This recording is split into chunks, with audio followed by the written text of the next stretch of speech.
Bonjour à chacun d'entre vous. Je tenais, en tant que maire d'Angoulême, à être parmi vous ce matin pour l'ouverture de ces débats. Vous imaginez bien qu'en tant que maire d'Angoulême et puis maire de la capitale internationale de la bande dessinée, il était tout naturel pour nous d'accueillir ces assises de la bande dessinée. Donc je suis heureux que ces assises puissent se tenir ici, bien sûr, à Angoulême. Et je pense que toute la ville en est extrêmement fière. Et je voulais vous faire passer ce message qui est important pour nous ici à Angoulême. Alors vous êtes ici dans un lieu emblématique de la culture à Angoulême qui bénéficie d'une programmation exceptionnelle tout au long de l'année, encore plus pendant le festival parce qu'on y a aussi ici donc, les concerts de dessin qui depuis 10 ans sont aussi un des piliers de la programmation artistique du festival de la bande dessinée. Et je ne doute pas que cette atmosphère qui règne ici dans ce théâtre soit propice au débat. Et je vous souhaite juste, avant de vous quitter pour d'autres obligations, une excellente matinée de travail. Merci.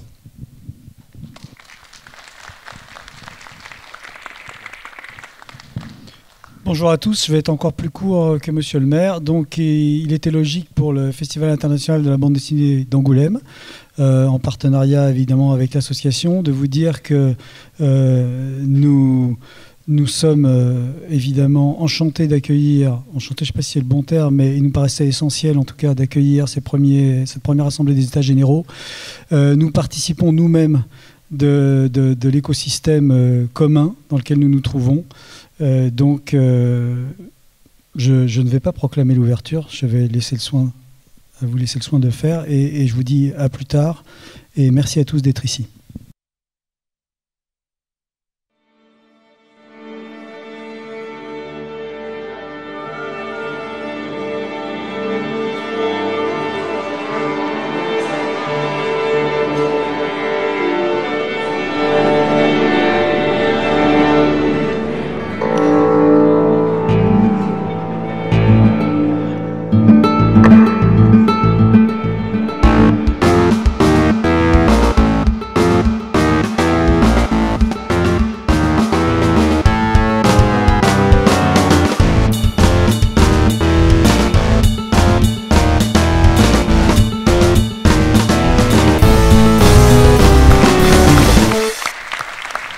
Bonjour à toutes et tous, merci de vous être levés, merci d'avoir sacrifié votre matinée, vos nombreuses activités, merci aussi à ceux qui vont nous suivre en streaming ou plus tard, qui verront cette séance d'ouverture des États généraux de la bande dessinée. Tout est parti, il faut bien le dire, au printemps dernier, du rap et de la réforme annoncée du régime complémentaire de retraite. Peut-être était-ce une réforme nécessaire, mais en tout cas, elle nous est arrivée en plein dans la figure, comme une surprise, sans concertation. Elle nous a tous déconcertés. Et en quelques semaines, on a vu, à travers l'action du Snack BD et des réseaux sociaux, on a vu que les auteurs de bande dessinée, souvent considérés comme isolés, indépendants, s'étaient mobilisés. Et s'étaient mobilisés de manière très vive face à quelque chose qu'ils ressentaient comme une atteinte à leur profession. Une retraite complémentaire qui jusque-là était volontaire et à montant réduit passait brusquement à 8% des revenus, c'est-à-dire 1 mois de revenus, pour des auteurs qui avaient vu au fil des dernières années leur source principale de revenus diminuer déjà considérablement.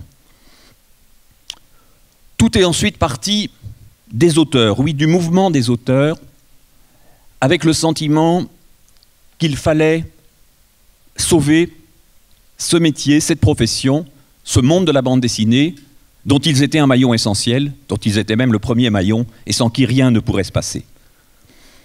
Alors bien sûr, cette mobilisation autour du rap et de l'IRSEC n'était sans doute qu'un symptôme. La réforme qui avait été annoncée pour début 2016, et que M. Buxin et Mme Alves, dont je salue la présence courageuse parmi nous aujourd'hui, aux côtés de nombreux autres intervenants, Bien sûr, cette question de la retraite complémentaire n'était qu'un des éléments d'une crise beaucoup plus profonde et beaucoup plus forte. J'ai eu durant cette période, avec Valérie Mangin et Denis Bajram, qui ont accompli un travail extraordinaire depuis plusieurs mois, et je tiens à les en remercier déjà, j'ai eu à cette époque de très nombreuses conversations sur les évolutions de ce métier, ces transformations, avec l'idée que peut-être cette crise, ce moment de mobilisation, était l'occasion d'aller bien au-delà, de réfléchir beaucoup plus, de ne pas se tromper de combat, de ne pas forcément s'imaginer que les éditeurs étaient les ennemis des auteurs. Ils sont leurs partenaires, des partenaires avec lesquels la négociation est parfois compliquée, mais des partenaires sans lesquels rien ne se passerait. Et puis, par-delà les éditeurs, il y a les libraires, il y a les festivals, il y a les écoles, il y a tous ces éléments qui font le monde de la bande dessinée et qui méritaient peut-être une réflexion approfondie. Nous avons donc eu l'idée, je crois l'avoir lancé un peu imprudemment, comme ça, dans une conversation téléphonique, l'idée d'états généraux de la bande dessinée. Et puis, la balle a été prise au bond par Valérie, par Denis, par d'autres auteurs qui nous ont rejoints très vite. Et malheureusement, l'idée étant lancée, il fallait la développer, il fallait y aller. C'est aujourd'hui une première concrétisation. L'idée était de rassembler dans ces états généraux le plus possible d'acteurs du monde de la bande dessinée, de ne pas en faire ni une affaire d'auteur, ni une affaire d'éditeur, ni une affaire de libraire, discutant chacun dans leur coin et pensant que les difficultés venaient bien sûr de l'autre, des autres. L'idée était aussi de faire un état des lieux, un vrai état des lieux, par-delà les chiffres qui circulent souvent et qui sont des chiffres officiels, plus souvent ceux des tirages que ceux des ventes, hélas, ou de ventes quelque peu gonflées pour des raisons publicitaires, et c'est tout à fait normal de le faire. Aller vers de vrais chiffres, un vrai état des lieux, bien au-delà des rumeurs, quitte à être surpris les uns ou les autres, car après tout, nous ne savons pas exactement quels enseignements nous tirerons de ces données une fois qu'on les aura. Essayez surtout, à travers ces états généraux, de comprendre ensemble les mutations très profondes de ce métier depuis, disons, 20 ans. 20 ans, c'est un anniversaire simple, c'est aussi une période assez clé pour un certain nombre de changements majeurs. Pendant ces 20 ans, on a vu s'accentuer le passage de la bande dessinée du monde de la presse à celui du livre. Les journaux, qui assuraient une grande partie de l'économie de la bande dessinée, de ses auteurs, de ses éditeurs, ont presque tous disparu, même si Spirou, Fluide Glacial, quelques autres existent encore et portent haut les couleurs de la bande dessinée. Mais malgré tout, profondément, la mutation de la bande dessinée s'est faite d'un passage du monde de la presse au monde du livre. Un monde du livre qui a grossi démesurément en très peu d'années. 700 albums environ en 1994, 5000 en 2014. Certes, le chiffre d'affaires global de la bande dessinée s'est maintenu, mais cela s'est fait au prix d'une diminution très conséquente des tirages et surtout des ventes moyennes de chacun des albums. Car pendant que le nombre de titres augmentait, le public ne s'est pas élargi dans les mêmes proportions. Nous avons eu quelques moments d'élan, quelques moments de reconnaissance, la reconnaissance du roman graphique, l'arrivée et le développement du manga. Mais tout cela, finalement, n'a fait que maintenir la bande dessinée dans sa situation économique. Avec comme résultat des auteurs précarisés, des éditeurs fragilisés, des libraires débordés et des lecteurs désorientés. Oh, bien sûr, tout ne va pas mal. La bande dessinée est créative, elle est multiple. Chaque année, il y a plus de bons albums que nous ne pouvons tous en lire. Mais économiquement, ce secteur est loin d'avoir la bonne santé que les médias lui attribuent régulièrement. Oui, la bande dessinée se porte bien artistiquement. Non, la bande dessinée ne se porte pas si bien que cela sur le terrain économique. On est passé, plusieurs éditeurs l'ont noté, d'une économie de fond où les titres anciens avaient une très grande place, à un marché de nouveautés, où un livre chasse l'autre à toute vitesse et où les auteurs, même pour leur série, ne profitent plus vraiment du travail accumulé, ni les éditeurs, de l'effort qu'ils ont fait pour construire ces séries. Il y a eu dans la même période des mutations techniques profondes et fondamentales. Le numérique a modifié la façon de faire les livres. Les fabriquer est devenu plus facile. Les petits tirages, même en couleur, sont devenus la règle. Mais en même temps, le rapport auteur-éditeur sur ces questions a bougé du tout au tout. Alors qu'autrefois, une planche était photogravée, on donnait des films, qu'il fallait faire ensuite une mise en couleur sur des supports réalisés par l'éditeur, de plus en plus, les auteurs eux-mêmes ont assumé beaucoup de ces tâches techniques, allant quelquefois jusqu'à livrer des fichiers PDF quasi complets. La promotion elle-même a été bouleversée par le numérique, à travers les blogs, qui ont vu apparaître de nouveaux talents, mais aussi à travers les réseaux sociaux qui ont permis à beaucoup d'auteurs d'assurer une bonne partie de leur propre promotion. Tout cela a bougé sans que les règles du jeu aient été profondément modifiées. À côté de cela, il y a bien sûr ce qu'on appelle la BD numérique, l'existence de bandes dessinées reprises homothétiquement sur des tablettes, mais aussi des formes un peu plus inventives. Mais tout cela, si ça a pu générer de la création, n'a pas pour l'instant généré une nouvelle économie, de nouvelles ressources, ni pour les auteurs, ni même pour les éditeurs. Et le numérique est à l'heure qu'il est, dans la bande dessinée, une source d'inquiétude, beaucoup plus qu'un renouvellement du métier. Il n'a pas remplacé la presse, malgré les espoirs qu'on avait pu nourrir à cet égard. Alors, on nous dit quelquefois, dans cette période de mutation, il va falloir s'adapter. Oui, il faut s'adapter, nous n'avons pas arrêté de le faire. Nous tous, libraires, éditeurs, auteurs, festivals, on s'est tous adaptés. Mais dans ces adaptations, je pense que les auteurs ont payé quelquefois un prix un peu lourd et nous aimerions qu'ils ne soient pas, dans cette économie fragile de la bande dessinée, une simple variable d'ajustement. Car le métier d'auteur est quelque chose de fondamental et de très différent de la création littéraire. On ne s'en rend pas toujours compte, mais la bande dessinée, c'est aussi une assiduité. C'est aussi un artisanat à côté d'une pratique artistique. Si l'auteur a un autre métier, comme beaucoup d'auteurs littéraires peuvent l'avoir, eh bien peu à peu, le rythme de ces séries se ralentit, la série ne s'impose pas et le public ne suit plus. Ce qui fragilise l'auteur peut donc fragiliser toute la chaîne du livre derrière lui. Il y a beaucoup d'années, il y a 40 ou 50 ans, quand on interrogeait des gens comme Franquin ou Hergé, ils rapportaient cette anecdote amusante. Après avoir expliqué tout leur travail, toute leur façon de faire, quelqu'un leur demandait « Et à part ça, quel est votre métier ?» Et quand on lisait ces anecdotes dans les livres de Numa Sadoul ou d'autres, on riait beaucoup. Ça nous semblait tellement naturel que ce métier les occupe à plein temps, on le savait bien. Aujourd'hui, quand on demande à un auteur « Et à part ça, quel est votre métier ?» la question peut se poser très cruellement et très fortement. Pensons à tous ces grands auteurs que nous admirons, pensons à Taniguchi fêté aujourd'hui, toutes ces années d'artisanat, toute cette œuvre construite pas à pas, patiemment, comment l'aurait-il faite s'il avait dû accomplir à côté un autre métier?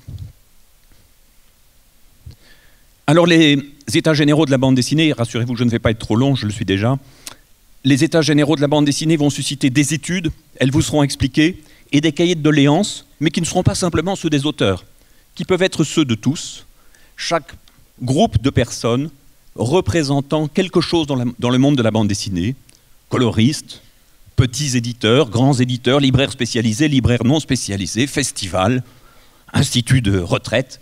Tout le monde pourra établir son propre cahier de doléances suivant des modalités qui seront évoquées. Mais par-delà les études, par-delà les cahiers de doléances, ces états généraux ne voudraient pas être simplement un constat. Ils voudraient aussi solidariser la profession autour de données fiables, car nous avons ensemble des combats à mener contre, quelquefois, des adversaires communs, et des combats à mener aussi pour améliorer autant que faire se pourra, et je ne crois pas au miracle, et Denis Bajram non plus, et aucun de ceux qui sont ici ne croit au miracle, mais améliorer sur certains points le fonctionnement de la bande dessinée. Auteurs, éditeurs, libraires, etc., nous partageons tous une certaine idée du livre, une certaine tradition du livre. De grands opérateurs aujourd'hui, des sociétés d'outre-Atlantique, qui n'est pas la peine de nommer, entendent éventuellement nous doubler tous, établir d'autres fonctionnements, des flux de contenu rapides, des contacts soi-disant directs, qui n'arriveraient qu'à détruire la chaîne de valeur qui a fait le livre. Face à ces enjeux-là, nous sommes tous rassemblés. Il y a d'autres menaces. Vous le savez, à Bruxelles, en ce moment, l'Union européenne porte des coups réguliers au principe même du droit d'auteur. Un rapport a été commandé à une députée du Parti pirate, c'est tout un symbole. Comme si le droit d'auteur était une entrave à la création, à la circulation des idées, à la circulation des contenus. Bien sûr, ce n'est pas le cas. Et dans l'alliance des partisans d'un gratuit illusoire avec les plus grandes sociétés dégageant les bénéfices les plus considérables, nous comprenons très bien ce qui est en train de se jouer. Quand on dit que le droit d'auteur n'est pas adapté au monde numérique, il n'est simplement pas adapté au monde du profit à n'importe quel prix. Par rapport à cela, par rapport à des menaces qui pourraient peser demain sur la loi Langue, la loi qui a garanti la présence des librairies en France et donc la présence de la diversité éditoriale, nous pouvons tous mener le même combat et nous retrouver solidaires. Alors oui, il s'agit de chercher ensemble, après les constats qui mettront un certain temps, des solutions et des améliorations, petites ou grandes.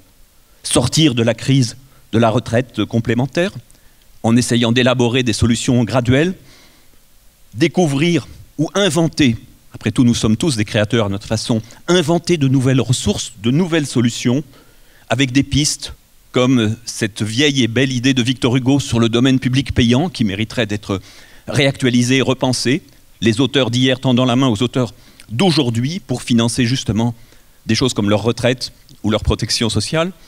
Peut-être une taxe sur le livre d'occasion, peut-être des taxes à étudier sur les flux, je ne sais pas. Ça doit rester tout à fait dans l'ordre de la discussion, dans l'ordre du possible, mais avec l'idée que des solutions doivent être trouvées et qu'il y a devant nous des possibles, car nous aimons tous ce métier, nous croyons tous à cet art, né vers 1830 avec Töpfer, et qui 185 ans après se porte bien et peut certainement artistiquement nous donner encore de merveilleuses surprises. Merci de votre patience, je déclare ouverts les états généraux de la bande dessinée.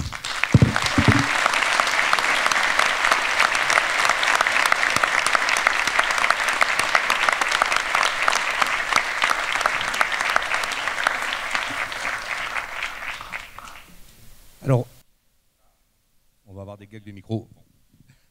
Ah, c'est bon, pardon. Alors, rapidement, on va vous présenter le programme de la journée, enfin de la matinée. Ce serait bien qu'on ait une journée, en fait.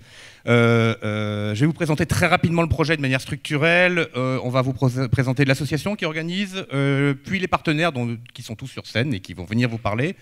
Enfin, on va vous parler précisément de l'état des lieux, vous décomposer le conseil scientifique qui va avec, ce travail scientifique, puis des cahiers de doléances. Et enfin, il y aura un discours de clôture par le ministère de la Culture.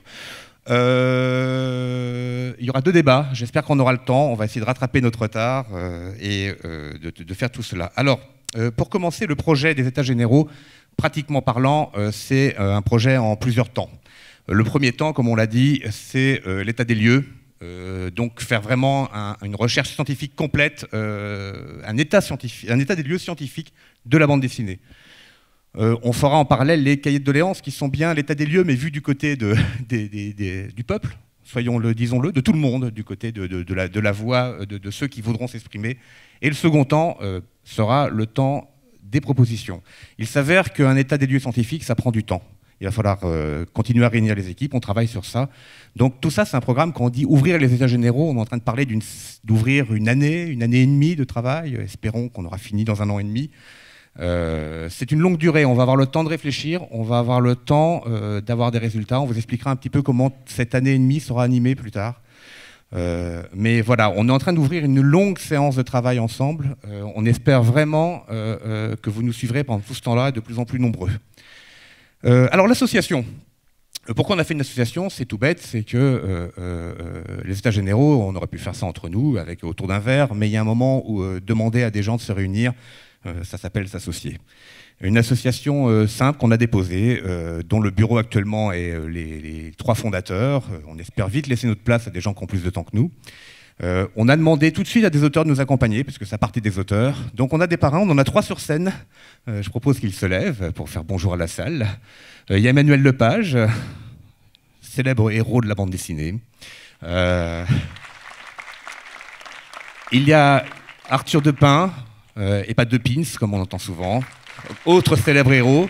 Et alors, moi, j'aurais dû commencer par les femmes, mais je finis par notre amie, parce qu'elle est coloriste, et c'est quelque chose de très important que Isabelle Rabarot soit avec nous, car ce sont les fameux métiers dont on voudrait aussi parler, tous ces métiers un peu ignorés au profit des stars, parfois de la bande dessinée. Et donc Isabelle, on est enchanté de t'avoir parmi nos parrains.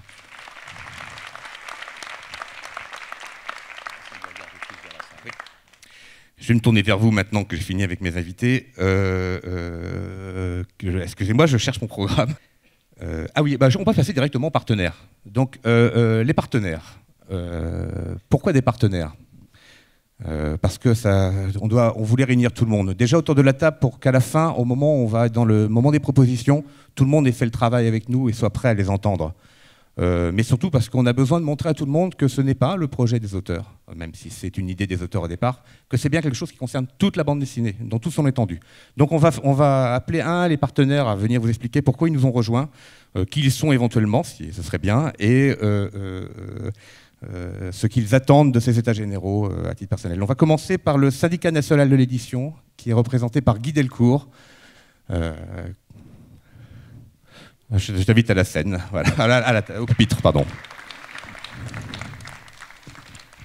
Bien, le BDEF est donc là. Donc je parle effectivement, non pas au nom de mon groupe éditorial, mais au nom, quoique aussi un peu, mais au nom du syndicat national de l'édition, du groupe BD, pardon, du syndicat national de l'édition.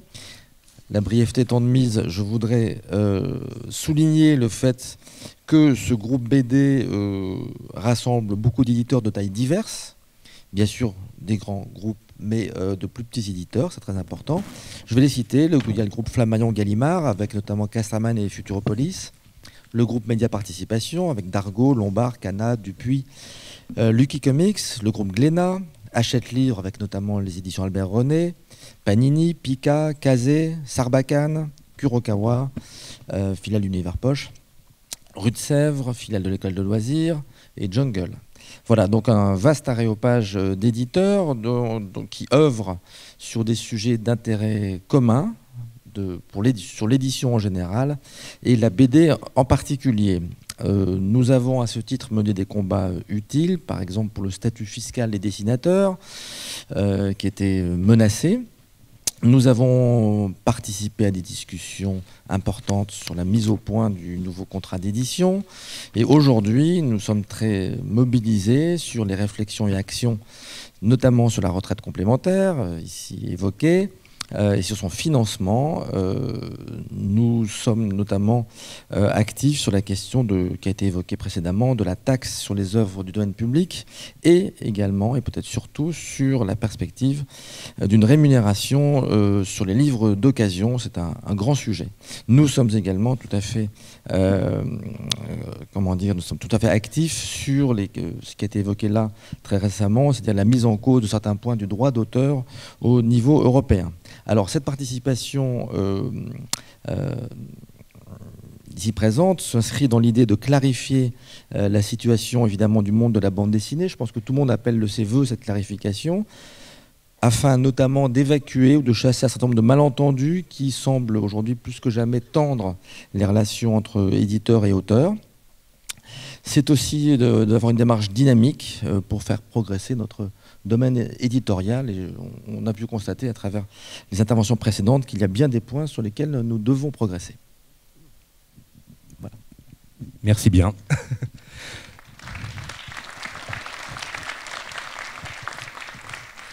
Alors, nous allons accueillir le président du syndicat des éditeurs alternatifs, fraîchement créé, comme quoi les grands esprits se rencontrent, Jean-Louis Gueutet.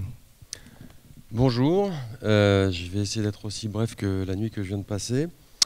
Alors, le syndicat des éditeurs alternatifs a été récemment créé, d'ailleurs j'en annonce ici officiellement la création. Et comme son nom l'indique, il regroupe des éditeurs de bande dessinée qui se posent en alternative à mon camarade du groupe bande dessinée du SNE, qu'on appellera entre nous le BDEF. Le SEA, pourquoi il n'a pas essayé d'intégrer le SNE? Parce qu'à l'usage, il est apparu que les éditeurs qui constituent le SEA ont des divergences de pratiques, de points de vue, voire même de philosophie, avec des éditeurs dont la vocation est par nature plus industrielle. C'est pour ça que nous sommes réunis. Le SEA croit, enfin depuis des années, les membres du SEA défendent l'idée que la bande dessinée est un écosystème dont les équilibres sont extrêmement fragiles et que la survie de tous, le bien-être de tous, s'organise aussi sur le maintien de ces équilibres. Aujourd'hui, de notre point de vue, ces équilibres sont menacés. Je pense que la situation que connaissent actuellement les auteurs découle en grande partie de ces déséquilibres. Et je pense qu'on aurait intérêt, c'est d'ailleurs la parole qu'on essaiera de porter au sein des États généraux, on aurait intérêt à les rétablir et à les questionner. Cette notion d'équilibre, elle se retrouve dans ce qu'on appelle aujourd'hui la bibliodiversité. C'est-à-dire cette chaîne d'équilibre qui va de l'auteur jusqu'au libraire et évidemment le lecteur. J'espère qu'on n'en a pas invité dans les EGBD par contre, hein, des lecteurs. Le SEA ne croit pas, contrairement à une récente ministre de la Culture, que l'édition c'est avant tout les éditeurs. L'édition c'est avant tout les auteurs. Je pense que c'est une simple question de bon sens et l'observation peut le confirmer. Le SEA ne croit pas non plus que ce soit la même chose d'acheter un livre sur Amazon, chez Cultura, ou chez un libraire indépendant. Sur Amazon, je pense qu'il serait assez bon d'interroger les accords commerciaux qui ont été consentis de façon discrétionnaire par les éditeurs ou par les diffuseurs avec cette plateforme qui a une vocation, qui a des ambitions purement hégémoniques. Je pense qu'il y a des choses qui peuvent être faites vis-à-vis d'eux. Le SEA, évidemment, comme l'a déjà évoqué Benoît, regarde avec effarement la prolifération des livres en librairie. Lorsque j'étais libraire il y a un peu plus de 20 ans, il y en avait 500. Je peinais à tous les lire pour pouvoir en rendre compte à mes clients. Aujourd'hui, on a largement dépassé les 5000. Cette prolifération, pour moi, n'est pas le signe d'une bonne santé, à moins de considérer que le cancer, c'est la santé. Et je pense que là encore, il faudrait s'interroger sur simplement ce qu'on a structurellement développé, qui conduit aussi à une illusion. Cette illusion que la profusion, l'abondance irait de pair avec la diversité. Qu'est-ce que j'ai d'autre à vous dire ? Les éditeurs du SEA ont déjà contribué par le passé à faire changer les choses, en particulier au niveau des formats.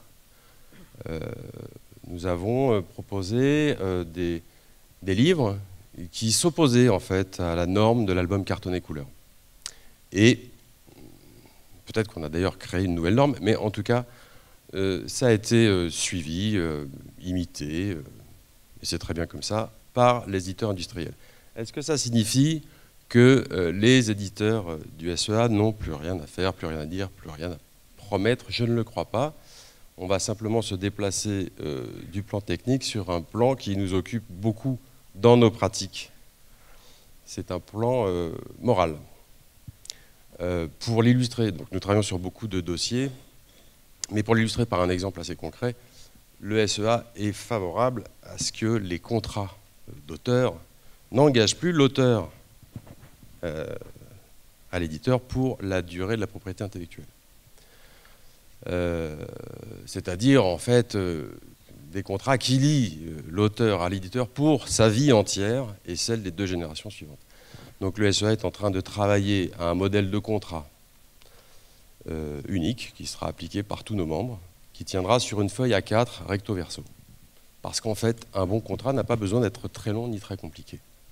Évidemment, ce sera rendu public et nous vous ferons part, soit au sein des États généraux, soit par notre site, de nos actions. Merci.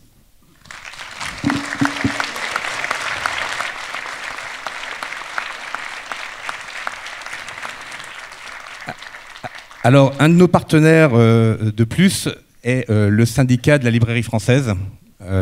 Il s'avère que, hélas, ils n'ont pu envoyer personne. Donc nous gagnons 3 minutes sur le planning, mais hélas, nous perdons un discours intéressant. Les libraires sont de tout cœur avec nous, parce qu'évidemment, ils ont bien compris que c'était des questions qui leur correspondaient. Ensuite, nous recevons le festival de la bande dessinée d'Angoulême qui nous a reçus. Donc c'est un échange de recevoir pour expliquer pourquoi il nous a si bien reçus et pourquoi il va participer aux travaux avec nous.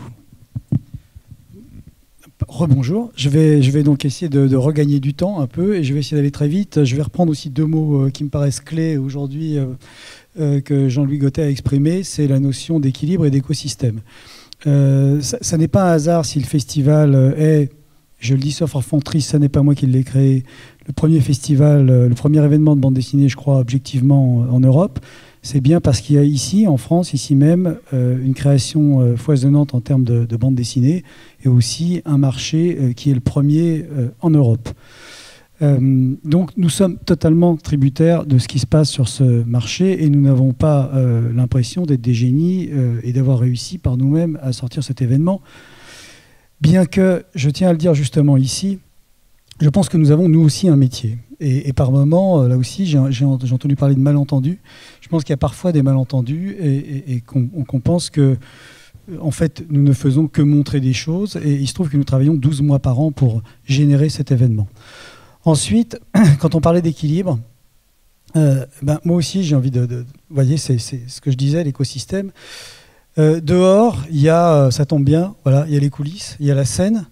Je pense que la scène est très belle pour ce qui concerne le festival, mais là aussi, les équilibres sont très très fragiles. Et nous sommes au centre, justement, nous essayons d'assembler en fait des demandes qui nous viennent de toutes parts et qui sont pour la plupart totalement légitimes. C'est-à-dire que le festival, il essaye d'assembler l'engagement des pouvoirs publics, sans lequel il n'existerait pas, mais les pouvoirs publics, ça n'est pas une chose unie. C'est l'État, ce sont des collectivités qui ont des problématiques territoriales, c'est une chambre de commerce. Voilà, je vais en oublier et on pourrait me le reprocher, ça m'arrive parfois. Et c'est aussi, bien sûr, des partenaires privés. Voilà, on en rigole souvent parce qu'on les a sur scène, on les cite et puis on dit ah bah oui, Cultura, tatata. Ben voilà, mais sans eux, là aussi, le festival ne serait pas ce qu'il serait. Et je dirais même qu'il s'écroulerait aujourd'hui. En tout cas, il reviendrait à une dimension qui n'est pas du tout celle que vous connaissez. Ce sont bien sûr, pardon de le faire dans le désordre, ce sont les auteurs. Je ne nie pas que, au contraire, je l'affirme. Je pense que les auteurs sont à l'origine de tout. C'est évident, ce festival, et encore une fois, c'est le choix qu'il a fait dès l'origine, je n'y suis pour rien. S'il est ce qu'il est aujourd'hui, c'est pas finalement parce qu'il a des infrastructures extraordinaires et que nous sommes dans cette ville.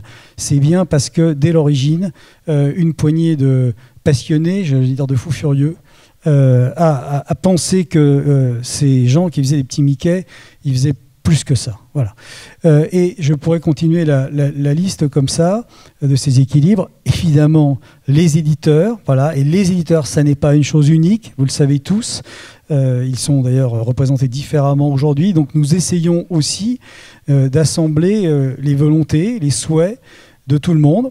Ce qui veut dire, parfois, je le dis au sein de l'équipe sous forme de boutade, et je peux le dire devant vous, je crois, que quand on se fait engueuler par tout le monde, c'est qu'on est bien positionné, on est au milieu. Donc c'est tout ça qu'on essaie de fédérer.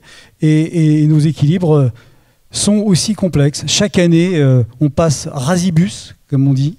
Voilà. Et en même temps, ce que je voudrais vous dire, vraiment très, très, très sincèrement, c'est que cette chose est un bien commun, ce festival est un bien commun, et que si, fin janvier, dans les rues d'Angoulême, seule la pluie tombait et le vent soufflait, parfois il peut y avoir du soleil aussi, je pense que nous comprendrions tous à quel point cet événement est important. Voilà, je ne suis pas le festival, voilà. Mais je crois qu'il y a là une équipe, un savoir-faire.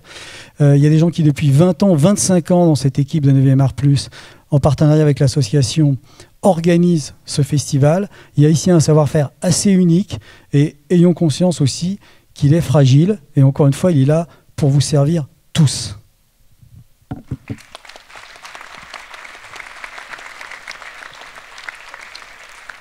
Et nous avions aussi sur scène un représentant de l'association qui était là pour représenter l'association du festival.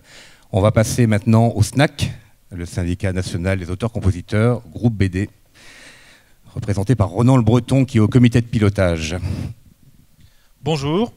Donc le groupement BD est ouvert à tous, dessinateurs, scénaristes, mais bien entendu coloristes, parce qu'on les oublie souvent en effet.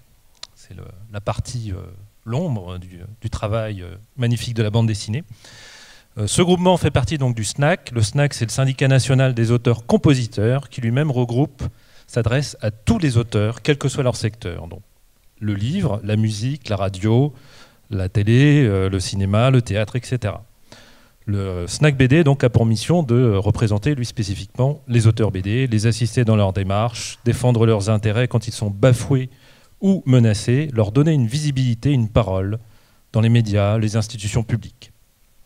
Alors que le dialogue sur le projet de notre réforme complémentaire RAP, dont on a déjà parlé, est au point mort, l'ouverture de ces états généraux de la bande dessinée arrive, selon nous, à point nommé. Les EGBD, totalement indépendants du Snack, mais avec son soutien indéfectible, pourrait bien être l'inestimable outil que nous attendions. En scrutant les données du secteur, en convoquant tous les acteurs concernés, en débattant tous ensemble de ce passionnant métier qui est le nôtre, la bande dessinée, nous pouvons nous doter d'éléments de connaissances et de propositions qui nous font aujourd'hui encore tant défaut. Notre métier, il est vrai, connaît aujourd'hui donc une créativité artistique sans commune mesure et en même temps une crise sociale et économique sans précédent. Dans cette situation paradoxale, des auteurs, et non des moindres, ont déjà jeté l'éponge. Or, sans auteurs, pas d'éditeurs, pas de libraires, pas de livres, pas de salon non plus.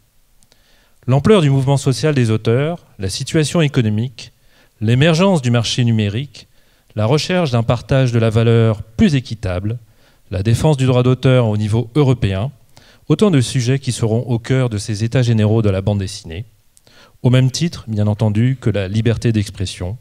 La liberté d'expression, condition indispensable à toute création.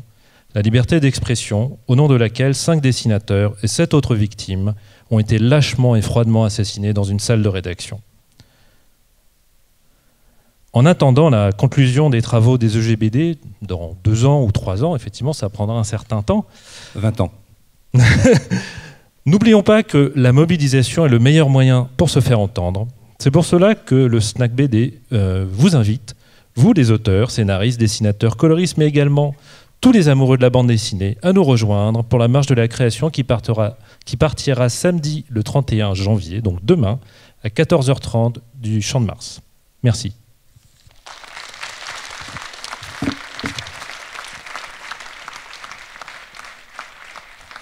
Nous allons accueillir l'ADA-BD, association des auteurs de bande dessinée, association historique qui existe depuis, on va ne le dire parce que je n'ai pas la date.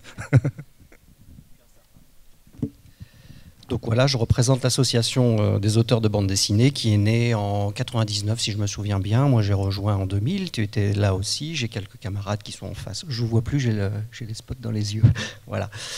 L'association des auteurs de bande dessinée de laquelle est issu aussi le Snack, parce qu'on a eu un certain nombre de vos fondateurs et tout qui ont été aussi administrateurs de notre association. Alors notre association elle a vocation à regrouper les auteurs également, défendre leurs intérêts, mais avant tout en constituant un réseau d'échange d'informations entre les auteurs professionnels d'abord, entre eux, sur des forums privés, en participant aux états généraux, à des colloques qu'on a organisés également. On avait sorti un premier petit état des lieux, mais très très succinct il y a quelques années, tu étais là. Et également en communiquant auprès des futurs auteurs, des étudiants, du grand public, sur les conditions d'exercice de notre métier, auprès des médias aussi. Une autre de nos vocations est de participer pleinement, autant qu'on le peut, suivant nos moyens humains qu'on peut mettre à disposition, à des initiatives comme la vôtre. Donc, nous sommes très sensibles à l'invitation que vous nous avez adressée, et on vous aidera autant qu'on peut, dans la mesure... Moi, je ne suis pas là pour vendre notre sauce, hein. On vient pour participer. Voilà, c'est ce que je voulais dire. Et on voulait faire entendre aussi la voix de l'ensemble des auteurs, les grands, les petits, ceux qui souffrent beaucoup, parce que nous, on connaît beaucoup. Je les fréquente, moi, via l'ADA-BD, mais aussi dans une permanence que je tiens à la Maison des auteurs ici. Je connais très bien les problèmes sociaux auxquels ils peuvent se heurter. Alors, il y a la question du rap, mais il y a aussi la question du statut social de manière très, très générale. Et la première question, c'est les conditions pour avoir accès à une assurance maladie, tout simplement, hein. Je connais plein d'auteurs et j'aimerais bien qu'on arrive à avoir des statistiques fiables sur cette question-là, qui n'arrivent pas à décrocher juste une assurance maladie en tant qu'auteur professionnel. Or, ils sont professionnels. vous l'avez rappelé tout à l'heure, Benoît, c'est un vrai métier qui demande beaucoup de temps et qui a de vraies spécificités, de vraies différences par rapport au métier des auteurs de littérature générale et aussi de littérature un peu professionnelle, académique, scientifique, etc. Nous avons nos auteurs, ils ont souvent du mal à exercer plusieurs autres métiers. C'est difficile de cumuler des métiers. On en connaît qui doivent jongler avec l'animation, avec le jeu vidéo, avec d'autres métiers, parfois salariés dans d'autres secteurs, mais c'est très compliqué. Faire une bande dessinée, c'est 1 an de travail. Minimum, parfois 2, parfois 3. C'est beaucoup d'investissement. Et un gros plein temps, oui, ça ne se fait pas à mi-temps, à temps partiel, ça n'est pas possible. Voilà. Donc voilà, nous, ce qui nous intéresse, c'est de mettre en avant toutes ces spécificités de la création et de participer à toutes les études que vous souhaitez mettre en place, parce qu'elles nous intéressent. Et sur l'ensemble de l'écosystème, toutes les questions nous intéressent. Je suis très content d'entendre que vous voulez mettre au point un modèle de contrat simplifié, durée limitée, pas prendre tous les droits, ça nous intéresse. Pour autant, on n'écarte pas les contrats plus larges. Dans certains cas, ça a un sens. Mais dans beaucoup de cas, ça n'en a peut-être pas. Peut-être qu'il faut effectivement revoir un petit peu nos relations entre nous. Voilà. J'en dirai pas plus. Merci. Merci bien.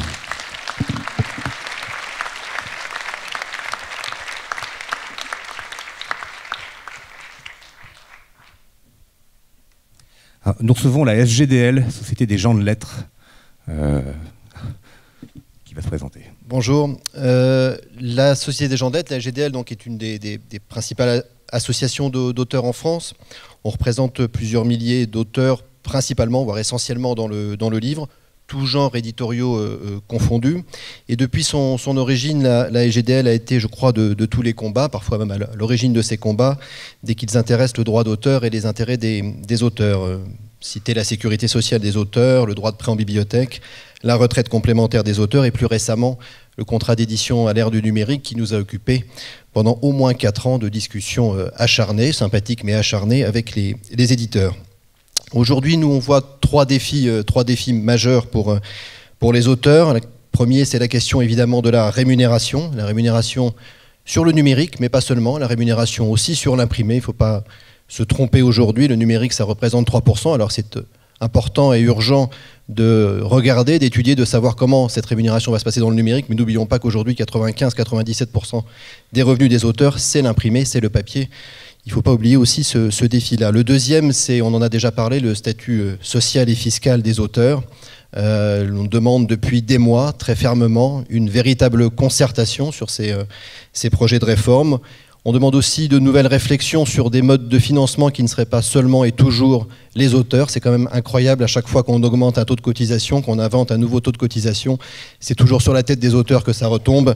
Il y a peut-être aussi d'autres pistes à trouver. Et je sais que la question du domaine public, la question du livre d'occasion sont des pistes qui ont été lancées et qui, j'en suis heureux, sont reprises aujourd'hui. Troisième défi, c'est celui du droit d'auteur en France, mais surtout en Europe.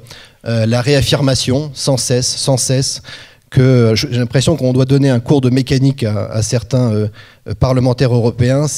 Le droit d'auteur, c'est pas un frein, c'est un moteur à la création, c'est un moteur à la diversité, c'est ce qui permet la circulation des œuvres et c'est ce qui permet qu'aujourd'hui encore cette diversité éditoriale incroyable. Ce combat qu'on mène quotidiennement à la SGDL, on le mène aussi au sein du Conseil permanent des écrivains et donc notre présence aujourd'hui avec les auteurs de BD était, je crois, tout à fait légitime pour relever tous ces défis qui concernent tous les secteurs et donc tous les auteurs. C'est pour ça qu'on a répondu très rapidement, très favorablement à l'invitation de Benoît Peeters. Je reviens juste sur un petit point qu'a évoqué aussi Benoît Peeters dans son introduction sur ces nouveaux modèles de diffusion du livre numérique. Attention, ce sont vraiment des modèles qui sont destructeurs de la valeur du livre, qui sont destructeurs de la valeur d'une œuvre et donc qui sont destructeurs de la valeur de l'auteur. Ces états généraux sont évidents, c'est une urgence maintenant et il faut qu'on s'y mette tous ensemble. Merci.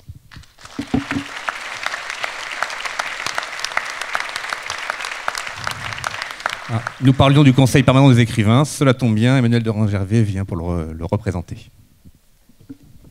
Bonjour, donc je suis délégué général du SNAC, mais par ailleurs aussi trésorier du CPE, le Conseil permanent des écrivains. Cette association est une association d'organisation d'auteurs. Il y a 17 membres qui sont très divers et qui ont tous peu ou prou à voir avec le secteur du livre. Il y a des associations, des syndicats et des sociétés de gestion de droits. Alors pourquoi cette réunion d'organisation d'auteurs? Pour discuter, réfléchir, agir ensemble en essayant de dépasser sur des sujets les seuls intérêts que chacune des organisations représente. Évidemment, nous sommes donc sensibles à l'objectif des États généraux qui est justement de rassembler et d'agir pour représenter au mieux un secteur, et en l'occurrence le secteur de la bande dessinée pour ce qui concerne les États généraux et le secteur du livre pour ce qui concerne le Conseil permanent des écrivains. Le Conseil permanent des écrivains est donc très sensible au lancement de cette initiative qu'il a jugée comme étant intéressante et intelligente et pour laquelle il sera un partenaire attentif, réactif dans la mesure des moyens humains qui seront à sa disposition. Voilà simplement ce que je voulais dire au nom du CPE.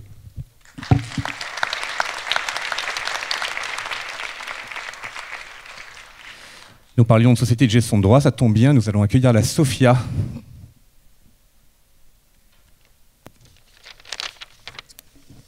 Bonjour à tous, donc je suis Alain Psir, je suis auteur moi-même, auteur de littérature et donc président de la Sophia. En quelques mots, la Sophia c'est quoi? Donc c'est une société de perception et de droit qui répartit les sommes issues du droit de prêt en bibliothèque, les sommes issues de la copie privée numérique de l'écrit, bientôt les sommes issues de la gestion des livres indisponibles en cours du XXe siècle, en cours de numérisation.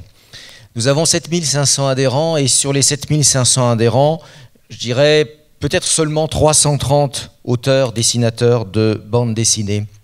Peut-être que nous pourrions être plus nombreux, sachant par exemple que en 2014, la Sophia a pu répartir 72 500 € à ces 330 auteurs et dessinateurs de bande dessinée au titre du droit de prêt en bibliothèque, 123 000 € au titre de la copie privée numérique, et a pu aussi consacrer 93 000 € pris sur le quart copie privée numérique pour soutenir un certain nombre d'initiatives et de manifestations autour de la bande dessinée, 12 en tout, 2 d'aides à la création, une pour la défense des intérêts des créateurs et 9 actions de diffusion donc concernant la vie culturelle autour de la bande dessinée. Donc voilà qui nous sommes. Et aujourd'hui, on entend beaucoup parler du droit d'auteur, de votre droit, de notre droit. Il est évident que ce droit, dans son aspect moral, mais aussi, et bien sûr dans son aspect patrimonial, c'est notre garantie de liberté d'expression. Et c'est d'abord, avant tout pour cela qu'il faut absolument le maintenir, le privilégier, l'augmenter. Et il a été fait référence, bien sûr, à des grosses préoccupations qui vous concernent, qui nous concernent aussi, nous, en littérature. En particulier, nous avons parlé et entendu parler de la retraite complémentaire, de ces fameux 8% qui vont être prélevés obligatoirement sur les droits. On disait 1 mois à peu près de droits d'auteur perçus normalement, c'est énorme. Je pense que vous savez sans doute que la Sophia, sur le droit de prêt, prélève actuellement à peu près 2,5 millions, entre 2,5 millions et 2,7 millions d'euros par an, c'était le cas l'année dernière, pour abonder à hauteur de 50% dans le cadre de cette retraite complémentaire. C'est-à-dire que pour les adhérents volontaires actuels au RAAP, 50% de leurs cotisations sont prises en charge par la Sophia. Alors évidemment, face à ce grand changement qui est les 8%, puisque jusqu'à présent c'était un choix de cotisation, on ne sait pas trop à la Sophia sur quelle base on va travailler et quelle va être la hauteur pour garder ces 50% des sommes à allouer pour moitié, donc pour payer cette cotisation. Toutefois, d'après les projections qu'on peut faire à peu près aujourd'hui, je voudrais dire 2 ou 3 choses. La première, c'est que pour ceux qui bénéficient déjà de ce système, il n'y a pas de problème puisqu'il est reconduit pour 10 ans en ce qui les concerne. Pour les autres qui vont être amenés effectivement à cotiser plus ou à rentrer dans le système, nous travaillons bien sûr sur cette hypothèse, et c'est un choix de la SOFIA, ce n'est pas la loi qui nous y oblige, des 50% de cotisation. Et actuellement, nous envisageons de monter dans cet abondement jusqu'à ce qui représente à peu près 1 an et demi de plafond de la sécurité sociale, c'est-à-dire jusqu'à 57 060 € par an en droit d'auteur, ce qui est quand même pas mal. Tout le monde n'a pas ça, n'est-ce pas, hélas. Donc cela signifierait que en bas de l'échelle, donc 8%, si on garde aujourd'hui le seuil d'affiliation au RAP, sur les 670 € annuels, la SOFIA abonderait à 335 €, et tout en haut de l'échelle, sur les 4 564 €, la SOFIA abonderait à hauteur de 2 282 €. Ce n'est pas, la décision ne peut pas encore être prise car nous attendons encore un certain nombre de précisions qui sont très longues à arriver et qui ne dépendent pas de nous, mais c'est sur ce sur quoi nous travaillons, et j'ai assez confiance dans cette hypothèse pour oser vous en parler aujourd'hui en face à face. Après, sur les 4% restants, nous avons envisagé effectivement des solutions très intéressantes, et là-dessus, il faut aussi que nous travaillions tous ensemble. Donc voilà ce que je voulais vous dire à tous, dans un grand esprit évidemment de solidarité. D'ailleurs, c'est normal, nous appartenons tous à la même communauté de créateurs. Voilà.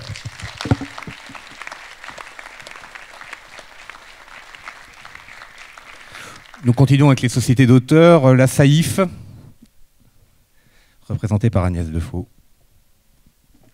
Bonjour à tous, je représente effectivement l'ASEF, qui est une société de droit d'auteur dans le secteur des arts visuels. Nous comptons en France un peu plus de 6 000 auteurs, dont environ 1 500 auteurs, dessinateurs, illustrateurs, scénaristes de bande dessinée. Pour le compte de ces auteurs, évidemment, société de gestion de droits d'auteur, nous percevons des droits d'auteur qui sont la base de votre activité et la base de vos revenus. Donc essentiellement ce qu'on appelle les droits collectifs, c'est-à-dire les rémunérations complémentaires à vos contrats d'édition. C'est-à-dire, alors on en a déjà parlé puisque c'est effectivement en partie géré, enfin le droit de prêt en tout cas est géré par la SOFIA et nous allons le chercher auprès de la SOFIA, donc le droit de prêt en bibliothèque, la reprographie du livre, là ce sont les livres qui sont photocopiés, du livre et également de la presse, puisque les auteurs de bande dessinée peuvent avoir des œuvres qui passent dans la presse, qui sont publiées dans la presse, donc nous percevons aussi ces rémunérations. On perçoit aussi la rémunération pour copie privée numérique et la rémunération pour copie privée, ce qu'on appelle audiovisuel.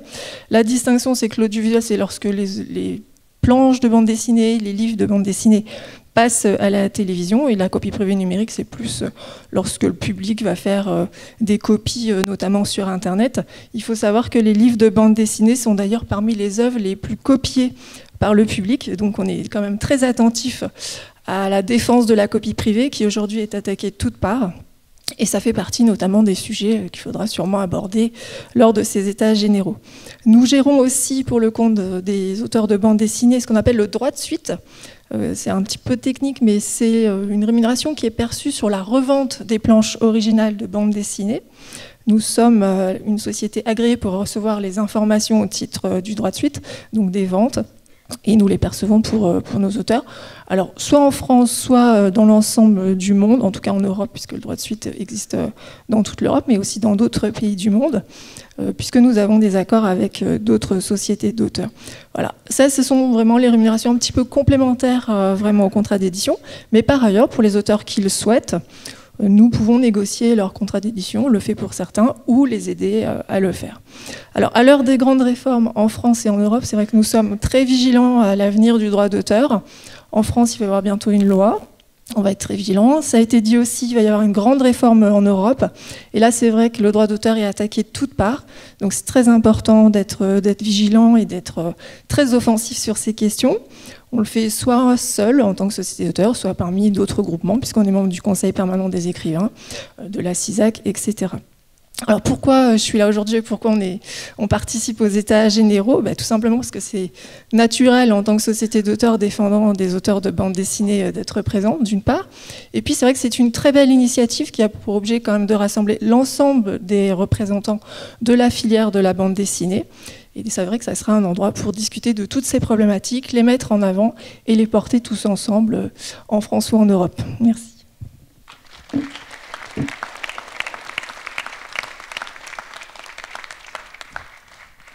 Nous recevons l'ASCAM maintenant, la Société civile des auteurs multimédia. J'ai appris qu'on disait la CEF, j'aurais appris quelque chose aujourd'hui, avec Nathalie Orloff. Oui, bonjour à toutes et à tous.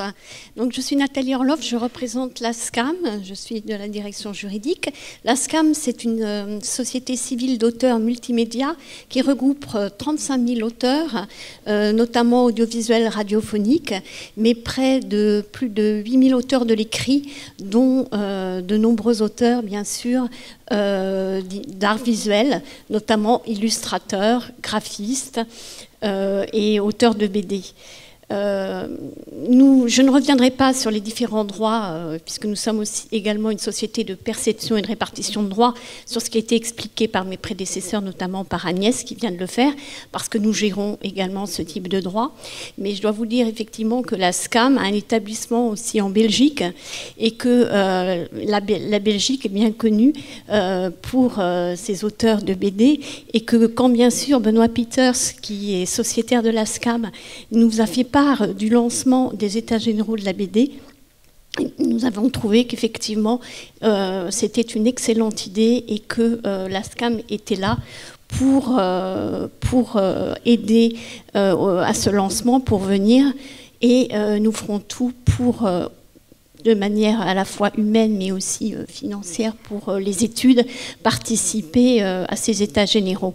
Bien entendu, les grands chantiers qui ont été évoqués par mes prédécesseurs, donc la rémunération et l'équilibre dans le numérique de la rémunération des auteurs, mais aussi le statut social et le fait que le droit d'auteur soit malmené en Europe. La SCAM est présente également dans tous ces combats, puisque nous faisons partie, nous avons rejoint le Conseil permanent des écrivains pour rassembler effectivement toutes les différentes organisations qui défendent les intérêts des auteurs, et on s'aperçoit, puisque moi je suis conseil juridique, que de plus en plus les auteurs de l'écrit et bien sûr des arts visuels, qui étaient peut-être plus isolés il y a quelques années, éprouvent le besoin de se rassembler au sein de nos organisations, à la fois pour qu'on les conseille au niveau de leur contrat, mais également pour se sentir soutenus par rapport à leur statut social qui, on le constate, se précarise. Et c'est pour ça que d'ailleurs la SCAM s'est dotée d'une conseillère sociale pour aider les auteurs dans ce domaine, parce qu'on constate malheureusement des problèmes assez difficiles. Voilà. Merci.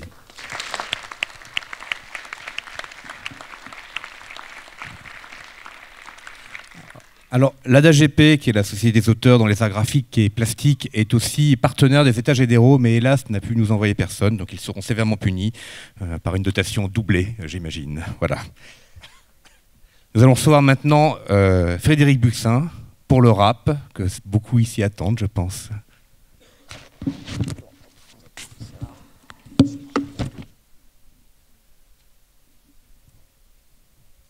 Bon, écoutez, je suis très heureux d'être parmi vous. Et pour reprendre les propos de M. Peter, je pense qu'il est très important pour un auteur que je suis que les gens ne se trompent pas de combat. Il est tout à fait naturel pour le rap, et l'ensemble du conseil d'administration le partage avec moi, d'être présent lors de ces états généraux, comme nous sommes présents lors de toute rencontre avec l'ensemble des professions de la création, puisque le rap et l'IRSEC œuvre sur l'ensemble des professions. Donc, si j'en crois les réseaux sociaux en tout genre et Internet, je suis le représentant du grand Satan. Et c'est vrai que je trouve que c'est un petit peu beaucoup. Alors effectivement, il me paraît difficile, là, en 3 minutes, d'aborder l'historique de la protection sociale des artistes-auteurs et plus spécifiquement celle de la retraite, parce que c'est un petit peu technique, mais nous sommes là et nous pourrons répondre à vos questions. Je suis accompagné d'un administrateur et de notre directrice qui pourra répondre à vos questions dans la journée, il n'y a aucun problème.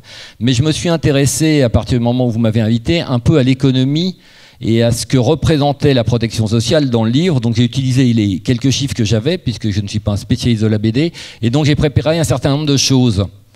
Et je me suis renseigné, a priori, un album de BD coûte 13 € TTC. Donc là-dessus, on a 5,5 de TVA. Alors j'ai pris un certain nombre de marges, je ne suis pas un spécialiste. Hein. La marge des libraires est estimée, les libraires, entre 35 et 37,5%, 40% pour les gros. De toute façon, ce n'est pas mon sujet étant les droits d'auteur.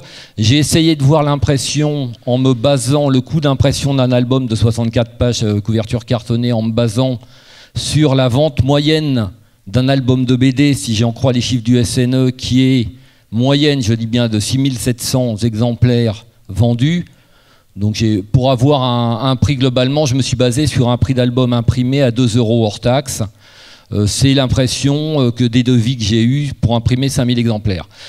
Non, c'est pas fini. Je ne suis pas un spécialiste. Ce qui m'intéresse, c'est le droit d'auteur. Mais je vous explique. Ce qu'on j'ai appelé, entre guillemets, marge brute, effectivement, il faut là-dessus payer la diffusion, les frais généraux, les investissements, les stockages, etc.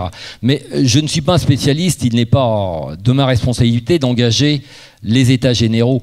Ce qui m'a intéressé, c'est le droit d'auteur porté en charge de 9,7% hors taxe. C'est les statistiques du SNE de 2013 que j'ai repris. Puisque la protection sociale et les revenus des auteurs, puisque je suis moi-même auteur et 100% des administrateurs de l'IRSEC et du RAP sont auteurs, de voir comment se répartissait là-dessus.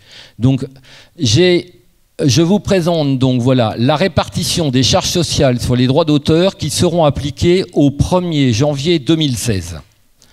Donc la contribution des diffuseurs, j'espère que vous voyez bien dans la salle, c'est-à-dire ce qu'on peut assimiler à la charge patronale, c'est-à-dire la charge qui est à la charge de l'éditeur, est de 1,1% de ces sommes. Ensuite, on a une cotisation maladie de 1, CSG, enfin vous les voyez. Alors maintenant, ce qui est intéressant, c'est de voir, écoutez, quand on paye, nous tous auteurs, qu'est-ce qu'on a en vis-à-vis ? La cotisation maladie de 1,5, on a en échange quelque chose de très bien.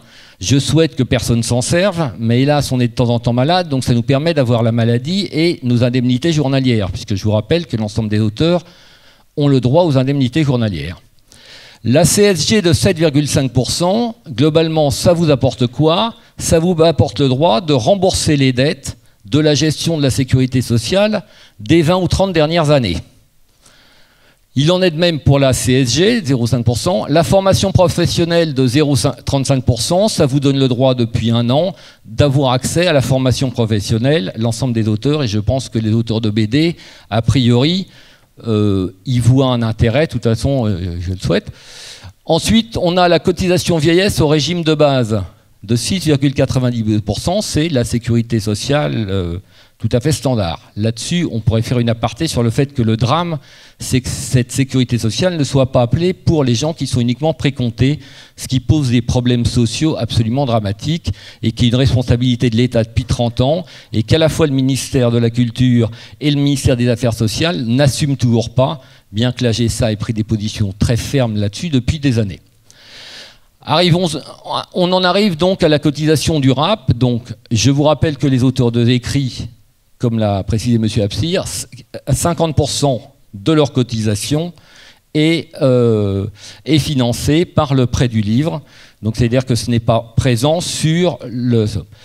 Donc, globalement, vous voyez que la charge sociale obligatoire sur la rémunération des auteurs, et exactement, l'auteur, lui, paye 20% et le diffuseur 1,10%. Reste 80% pour vivre.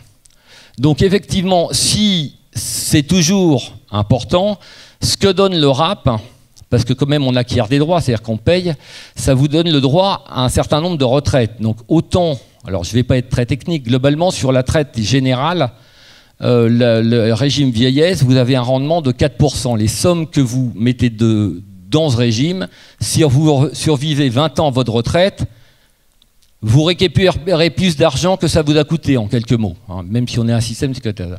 En ce qui concerne le régime du RAP, son rendement est pour les auteurs standards hors écrit de 11%, pardon.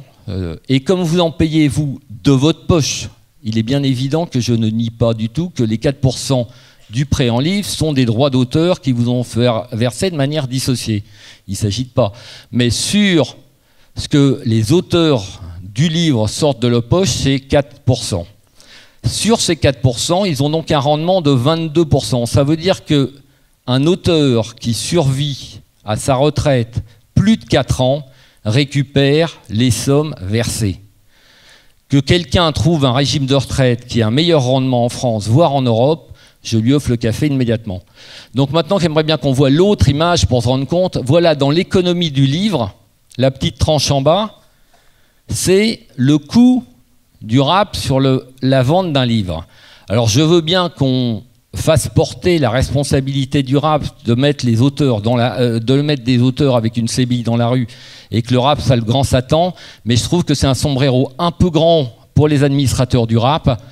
Cette somme représente 4 centimes d'euros par livre vendu. Je me suis amusé à voir ce qu'est la TVA, puisqu'on ne parle jamais de la TVA, 5,5%, ce qui est versé au budget de la nation. Sur ces 5,5%, il y a 4 autres centimes qui servent, vous savez à quoi, j'ai regardé, au budget de la sécurité du ministère de l'Intérieur et qui a été bien utile aux auteurs de BD ces derniers mois. Donc vous voyez qu'aujourd'hui, quand vous vendez une auteure... Non mais qu'est-ce qu'il y a? Nous ne pourrons pas entrer dans le détail. Non, mais voilà. Alors on va alors. Les choses à des rencontres, voilà. Réserver la discussion concrète et les approximations de ces schémas et les raccourcis à des rencontres que les auteurs sollicitent depuis des mois et qui devront avoir lieu techniquement avec toute la durée voulue. Ici, nous avons une séance assez courte et il n'est pas possible de répondre comme il le faudrait à un certain nombre d'affirmations. Donc, merci beaucoup d'être venu. Monsieur Piter. Merci de nous avoir rappelé que les 8%, grâce à la SOFIA et grâce à nos droits d'auteur, deviendraient peut-être 4%. Ce n'était pas le cas au printemps dernier. Monsieur Piter, mais il nous faut une longue réunion pour pouvoir analyser ces questions. Aujourd'hui, il s'agit simplement d'affirmer de votre part votre participation de bonne volonté à ces États généraux. Est-ce que je peux vous donner une information exclusive? Allez, Monsieur Piter. Une petite dernière pour la route. Il se trouve que les deux ministres m'ont répondu à mon courrier du mois de décembre il y a quelques jours, m'ont fait apporter une lettre, et je vous confirme effectivement, puisqu'il y avait une interrogation des organisations professionnelles sur l'ARIA, la ministre nous a bien répondu qu'effectivement la réforme du RAP devait être mise en œuvre au 1er janvier 2016, liée aux contraintes juridiques, etc.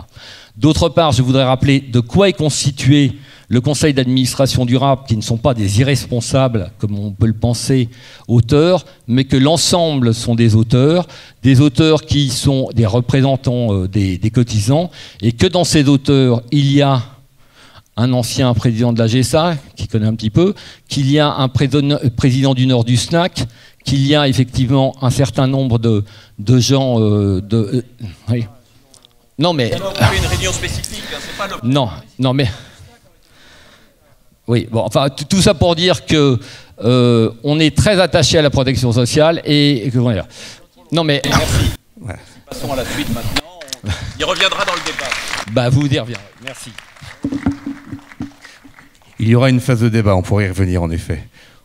On va retrouver notre calme avec la Cité internationale de la bande dessinée et de l'image. Bonjour, je suis content, j'ai vu des camemberts. C'était bien. Donc je suis Jean-Pierre Mercier, je travaille à la Cité internationale de la bande dessinée et de l'image. Je vais faire court, parce qu'on a vraiment beaucoup dérapé là.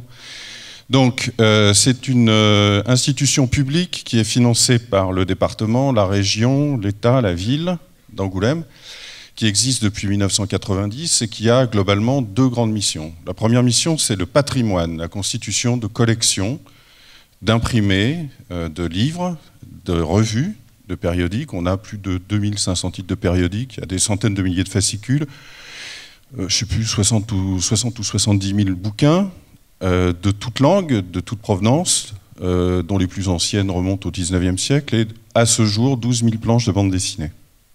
Voilà.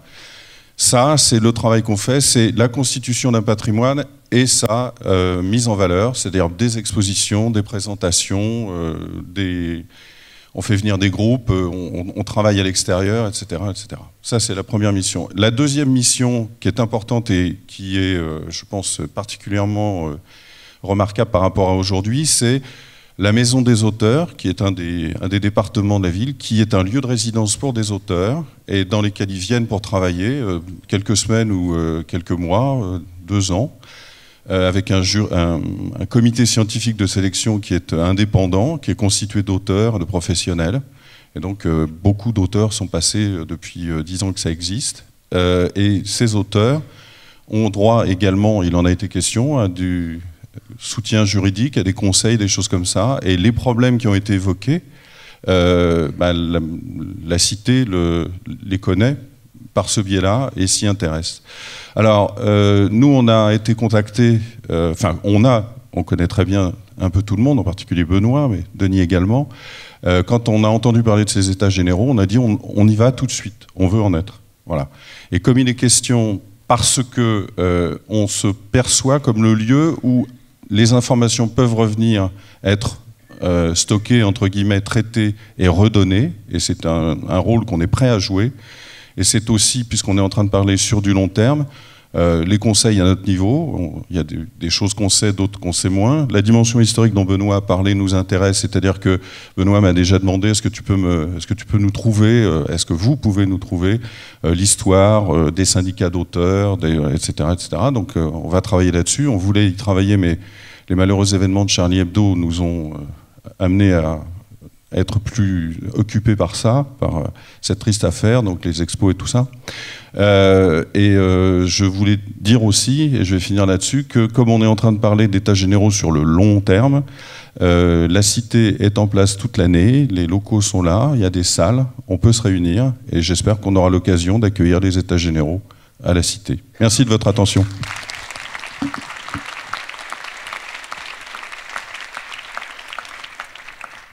Nous allons recevoir la Bibliothèque nationale de France. Enfin, pas en entier, le bâtiment est un peu grand pour entrer ici. Bonjour à toutes et à tous. Bruno Racine, le président de la Bibliothèque nationale de France, ne pouvait pas être présent ce matin. Il m'a demandé de le représenter. La Bibliothèque nationale de France est un acteur public majeur dans le domaine du livre, du numérique et du patrimoine écrit. Et si elle a souhaité s'associer aux états généraux de la bande dessinée, c'est parce qu'elle a en commun avec vous un certain nombre de préoccupations. À une époque où, évidemment, les professionnels du livre, les métiers du livre connaissent de profondes mutations.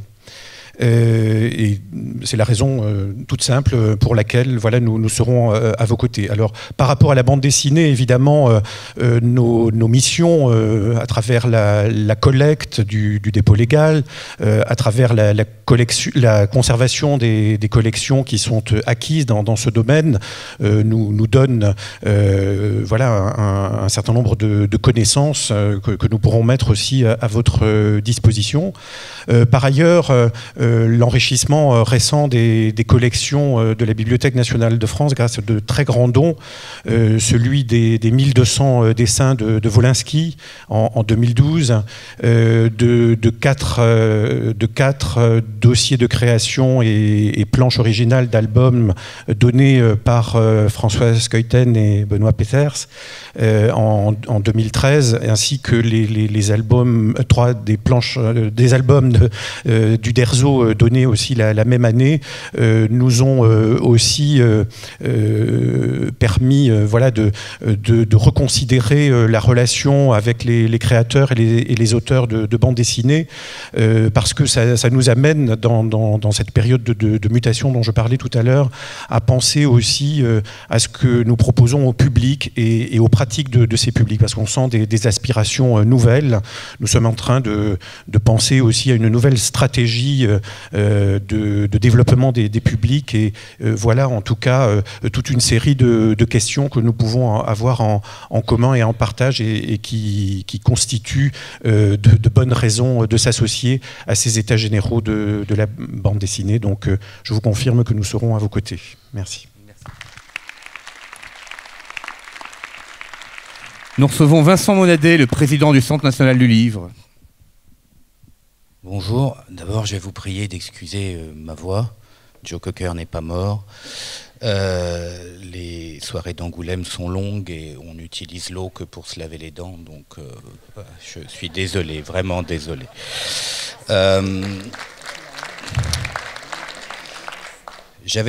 Je m'étais promis de ne pas parler de cette question de retraite qui est très technique, mais puisque vous avez nommément mis en cause le ministère de la Culture, qui se trouve être mon ministère de tutelle, j'avoue que le fait qu'une ministre de la Culture découvre une réforme des auteurs le jour où vous l'annoncez, en termes de concertation, ça me paraît une façon étrange de faire. Ça sera mon seul commentaire. Ça sera mon seul commentaire. Ça sera mon seul commentaire. Timéo Danaos et Dona Ferrantes, c'est dans Astérix.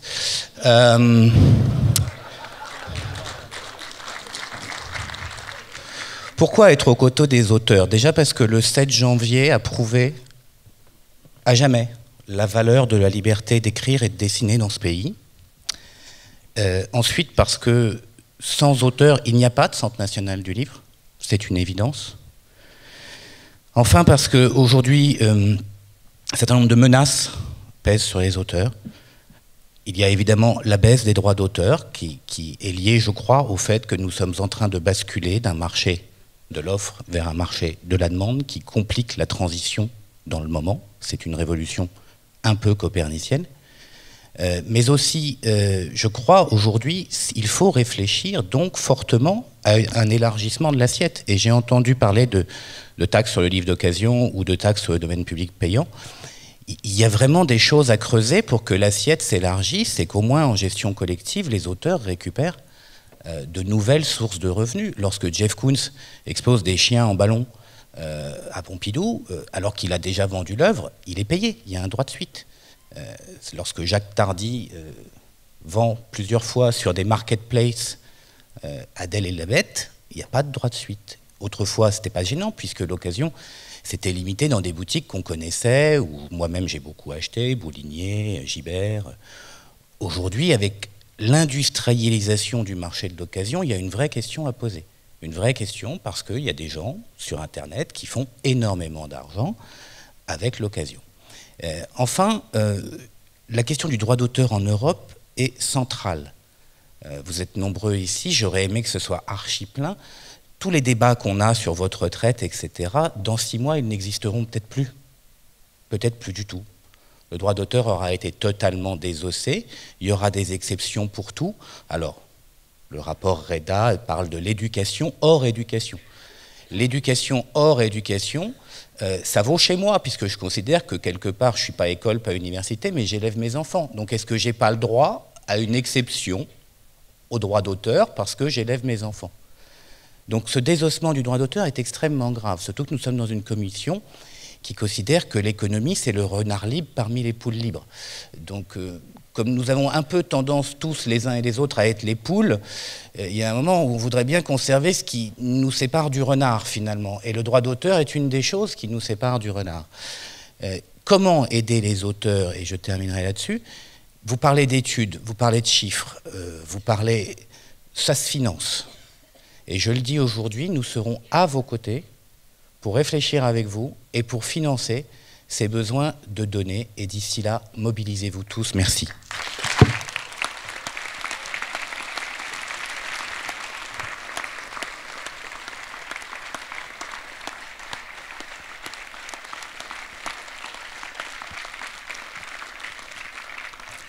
Alors, nous sommes extrêmement en retard, donc nous allons faire vite notre seconde partie. Ce n'est pas très grave, c'est des données que vous retrouverez plus facilement sur le site. Donc on va attaquer tout de suite la partie scientifique de la chose en parlant du conseil scientifique. Donc Benoît, je te propose de présenter sommairement notre conseil scientifique.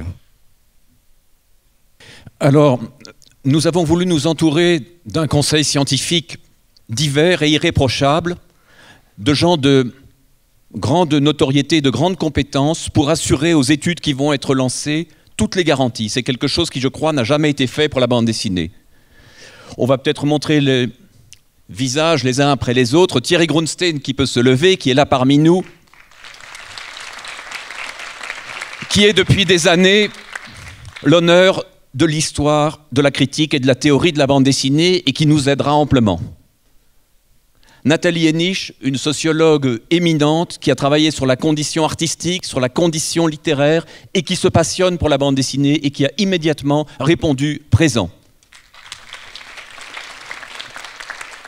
Bernard Lahire, une autre très grande figure de la sociologie et sociologie de la culture, auteur notamment de l'étude remarquable La condition littéraire. Il passera avec intérêt des écrivains aux auteurs de bande dessinée pour analyser leurs spécificités. Jean-Pierre Mercier, mémoire de la bande dessinée, que vous avez entendu il y a quelques instants. Pascal Horry, grand historien, historien des mentalités, historien de la culture, qui a consacré plusieurs travaux à la bande dessinée déjà. Un de ses premiers livres portait sur la revue Le Téméraire. Il est l'auteur d'une biographie de Goscinny. Il a dirigé des dizaines de thèses sur la bande dessinée. Et un économiste brillant, qui nous a été recommandé par Pierre-Michel Menger, lui-même professeur au Collège de France, spécialiste de ces questions, Thomas Parry, apportera un éclairage économique sur tous les impacts de la bande dessinée au sens le plus large du terme. Pierre Nocerino, un jeune chercheur spécialisé dans les mouvements des auteurs, assurera le secrétariat de ce conseil scientifique. Il a été à nos côtés depuis le début. Plus que précieux, c'est quelqu'un qui fait la recherche sur quelque chose qui est en train de se faire. Voilà l'université et la recherche comme nous l'aimons.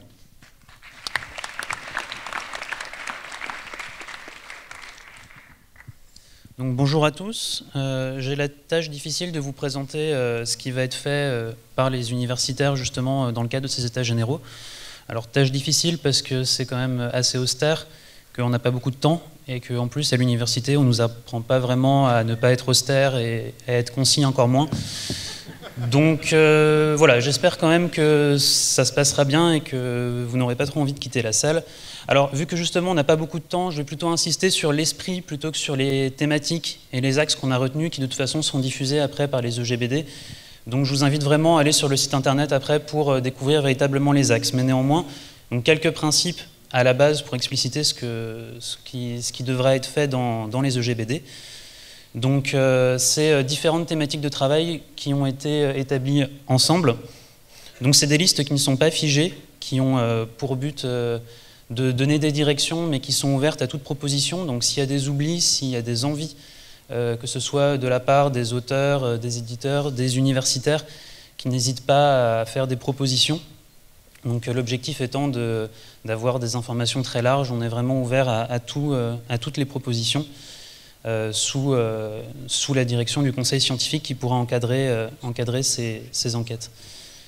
Donc un mot général sur l'objectif, le but, c'est d'avoir la connaissance la plus objectivée que possible sur les différentes composantes du monde de la bande dessinée. Donc on a déjà pu voir énormément de monde qui participe de cette production et il sera intéressant de se consacrer à chacune d'entre elles pour essayer d'avoir des données concrètes, objectives et validées.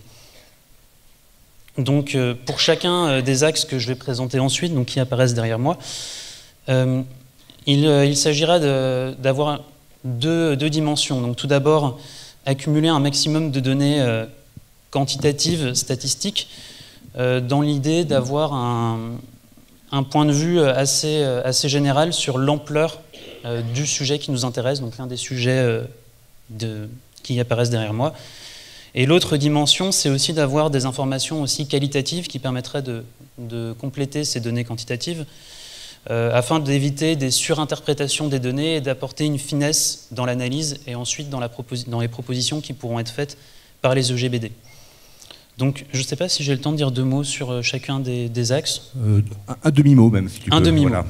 Alors, donc, très rapidement, donc, sur le recensement et la cartographie des auteurs, donc là, ça sera un gros travail statistique avec un questionnaire qui sera sûrement diffusé par Internet parce que c'est le plus simple, donc qui sera évidemment anonymisé. Donc, on invite véritablement les auteurs à répondre massivement à ce questionnaire, sachant que l'objectif, c'est d'éviter d'apposer déjà des catégories sur qui serait auteur ou pas auteur, donc essayer d'être un maximum large pour dresser donc, ce qu'on pourrait appeler une cartographie des auteurs de bande dessinée, de savoir un peu qui peut rentrer dans cette appellation très large. Je précise que c'est là, à ce moment-là, à ce genre de moment, que l'université est très utile, car ce sont des données quand même assez privées, et on aura une garantie d'anonymat et d'anonymisation et de destruction des données à la sortie.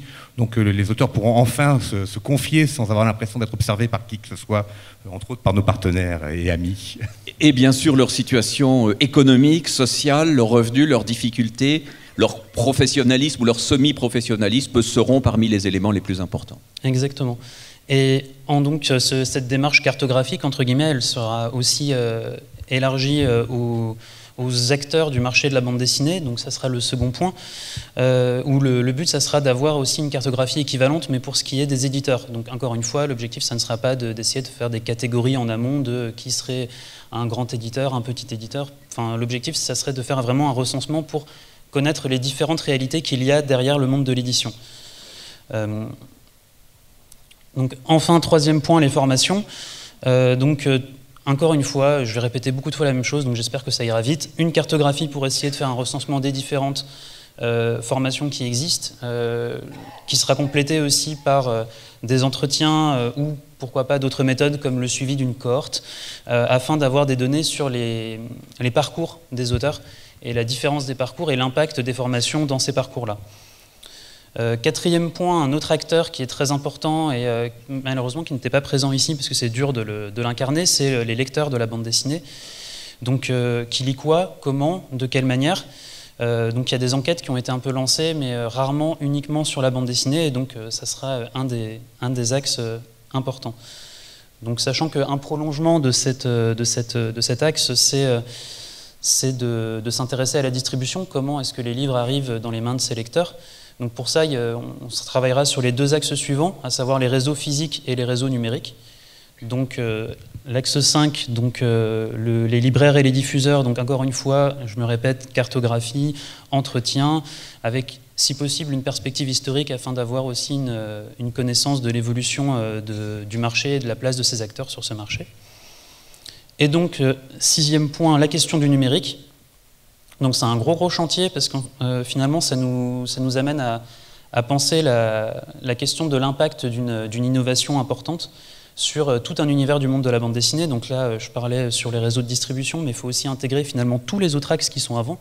Donc quel est l'impact du numérique sur les auteurs, sur les éditeurs, sur pourquoi pas les formations aussi, mais surtout les lecteurs.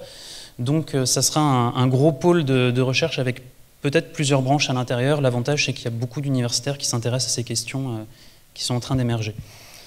Donc, septième axe, la place de la bande dessinée parmi les biens culturels. Donc là, ce qui sera surtout intéressant, c'est d'avoir une perspective historique afin de connaître l'évolution de la légitimité de la bande dessinée et sa place. Ça sera aussi l'endroit pour traiter des questions internationales, le rapport de la France par rapport à d'autres aires culturelles. La présence dans le cinéma, etc., le dessin animé, toutes ces choses-là. Toutes les retombées de la bande dessinée dans d'autres domaines qui permettraient de définir aussi son véritable poids culturel et économique. Voilà. Donc, enfin, le huitième point, parce qu'on est vraiment à la bourre. Donc, le huitième point, donc, sur toutes les questions qui sont liées à la collection, au marché de l'art de la bande dessinée. Donc, c'est vraiment dans la continuité de l'axe précédent. L'objectif, c'est d'avoir un peu un regard sur l'évolution de ces pratiques un peu annexes à la production de la bande dessinée et aussi donc, voir quel est l'impact sur le travail des auteurs, qu'est-ce que ça change dans le travail des auteurs de voir ces planches vendues dans des galeries d'art, etc. Donc ça amènera aussi à traiter des questions des différents droits, et, comme le droit de suite qui a été évoqué précédemment. Donc 9e axe d'études, les festivals. Donc il y a plein de festivals différents, avec des ampleurs différentes, des acteurs différents, et l'objectif, ça serait d'avoir un regard sur ces différentes pratiques de festivals, les impacts économiques, culturels, pédagogiques de chacun. Et la place qui tiennent les auteurs. Et la place qui tiennent non seulement les auteurs, mais l'ensemble des acteurs, parce que c'est un lieu aussi de travail pour toutes ces personnes. J'imagine que vous êtes bien au courant de ça. Et enfin, le dernier point, la mobilisation des auteurs, parce que donc, auteur de bande dessinée, c'est une activité qui a subi de nombreuses évolutions avec des mobilisations différentes au cours du temps. Et donc l'objectif, avec ce regard historique, mais aussi un suivi actuel des différentes mobilisations, donc que ce soit au sein du SNAC ou même ici aux EGBD, c'est une action collective, ça sera de comprendre les difficultés de réunion de ce groupe des auteurs, et essayer de comprendre les difficultés à se constituer comme une profession et d'expliquer tant les réussites que les échecs à mener ces activités et à arriver à leur fin. Donc merci beaucoup de m'avoir écouté. Donc on peut dire que... Merci Pierre. Nous avons déjà une description très précise de ces études, environ une page de description pour chacun des points qui a été rapidement mentionné. Ce sera à disposition des journalistes et ce sera mis sur le site dans les prochains jours, sinon les prochaines heures, grâce à l'efficacité de notre ami Denis. Donc vous aurez vraiment les détails sur ces études. C'est un gros travail qu'on a fait ces derniers mois. Alors, on devait avoir un débat sur ces sujets d'études, mais hélas, comme le temps est pressé, on va faire un seul débat à la fin d'un quart d'heure. Je vais vous présenter rapidement la partie suivante, qui sont les cahiers de doléances. On en a déjà un peu parlé, c'est dit sur le site, donc je vais en gros vous expliquer. On se donne la parole à n'importe qui, et éventuellement pas n'importe quoi. Un groupe constitué, prenons au hasard les coloristes de bande dessinée, puisque j'en ai parlé, qui sont des gens qui en ce moment sont coincés entre le statut de l'auteur et de l'imprimeur.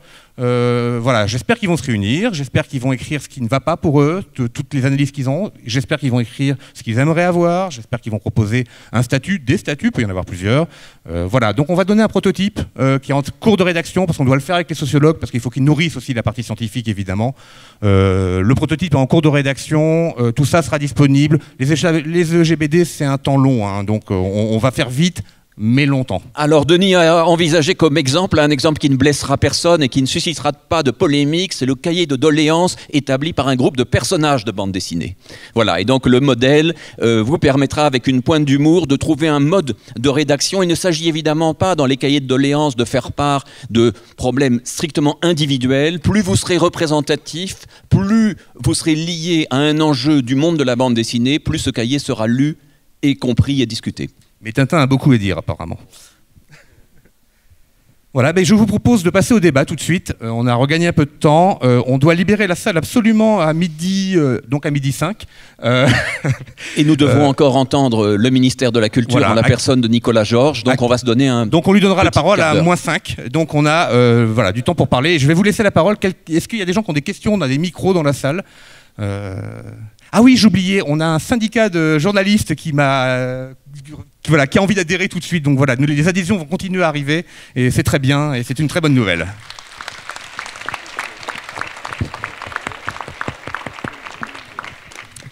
Qui veut poser une question? Monsieur là-bas. Ah bah voilà. Ah, on a une question au fond aussi. Commençons au fond, voilà. Oui. Vous m'entendez? Oui, bonjour. Juste une question dans la liste des éléments qui ont été pris en compte. Je trouve assez étonnant de ne pas avoir envisagé également, puisqu'on avait quelqu'un du CNL, le rapport aux institutions. Une des choses, on a plein de sociétés qui représentent des gens de lettres et la bande dessinée est dedans. Mais moi, je travaille un petit peu sur les questions de légitimité en discutant notamment avec des gens qui font des organisations de festivals.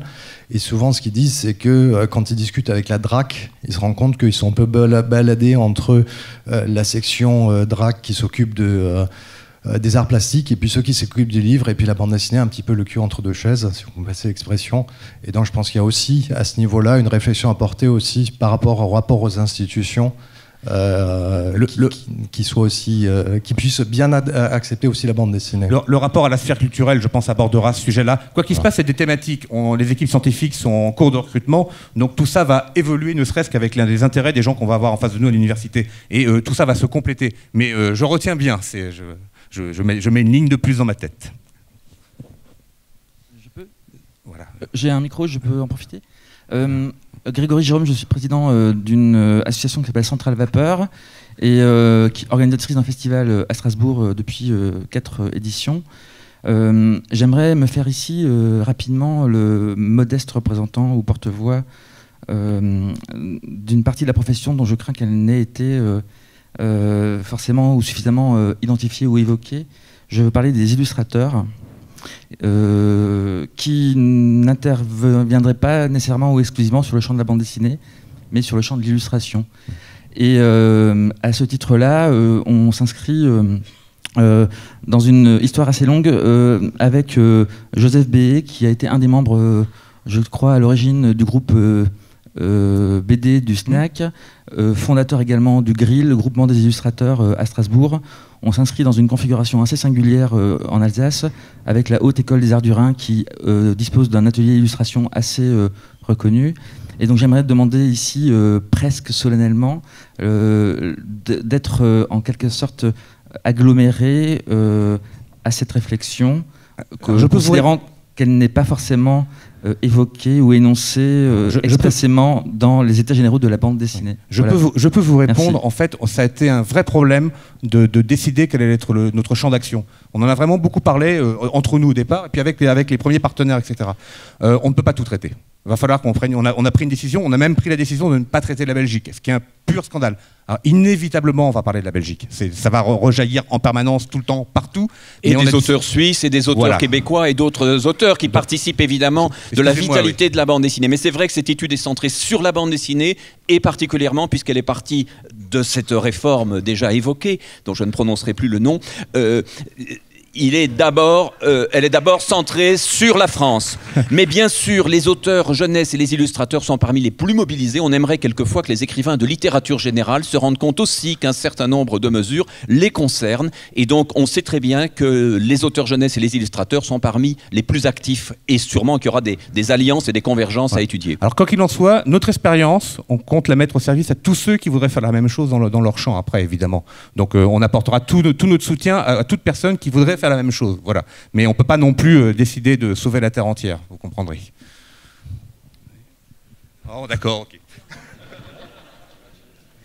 Monsieur qui... Ah oui, pardon. Jean-François Queulafros, je suis du syndicat des journalistes CFDT. Je voulais simplement vous dire que, et ça date pas de ce qui s'est passé le 7 janvier dernier à Charlie, les journalistes, parmi lesquels nous ne comptons malheureusement aujourd'hui que 77 reporters dessinateurs en carte, ils étaient plus de 200 il y a une vingtaine d'années, sont complètement concernés, mais Nathalie Orloff l'a un petit peu dit, puisqu'on est aussi adhérents, nous, à la SCAM pour beaucoup, par les questions de droits d'auteur, de leur évolution, par les questions de revenus. Un quart de la profession est pigiste et partage la situation, y compris au niveau de la GSA, etc., parce que beaucoup de journalistes, les maisons d'édition leur commencent à leur demander d'être payés en droit d'auteur, donc en AGSA, alors qu'ils sont salariés. Et puis, globalement, les questions de la liberté d'expression, on les partage avec vous.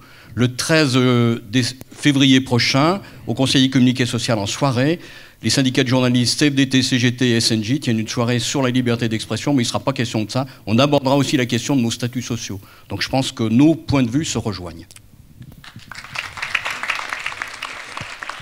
Et ne l'oublions pas, monsieur, malgré les enjeux extrêmement solennels et tragiques des dernières années, certains sont morts pour ce métier, mais tous, à commencer par eux, ont aussi besoin de pouvoir en vivre. Et la liberté d'expression est aussi une liberté économique.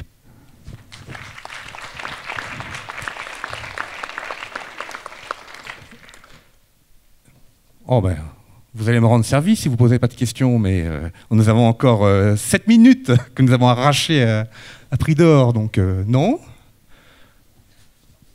Ah, je vois quelqu'un, quand même.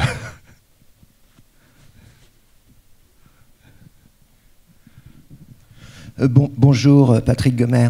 Tout à l'heure, j'ai vu les camemberts du rap, là. C'était pas très rock'n'roll, mais 4%. On a parlé de 8%, on a parlé de 4%. Alors moi, je voudrais savoir si c'est 4%, parce que vous avez effectivement en même temps dit que vous aviez reçu 2 lettres du ministère de la Culture et du ministère des Affaires sociales, comme quoi comment dire, tout ça serait mis en place à partir du 1er janvier.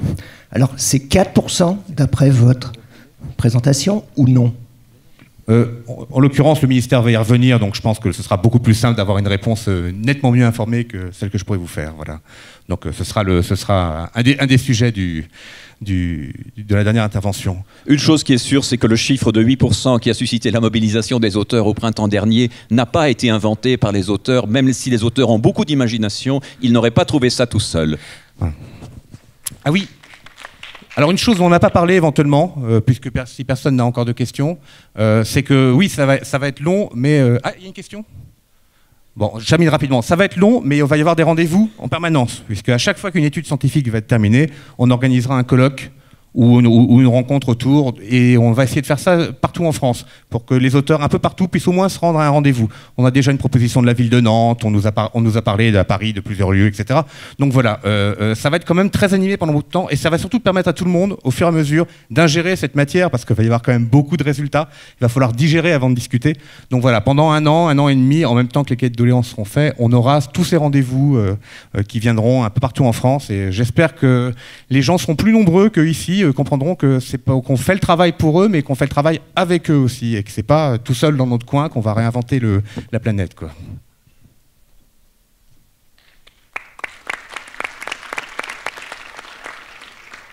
On avait une question encore.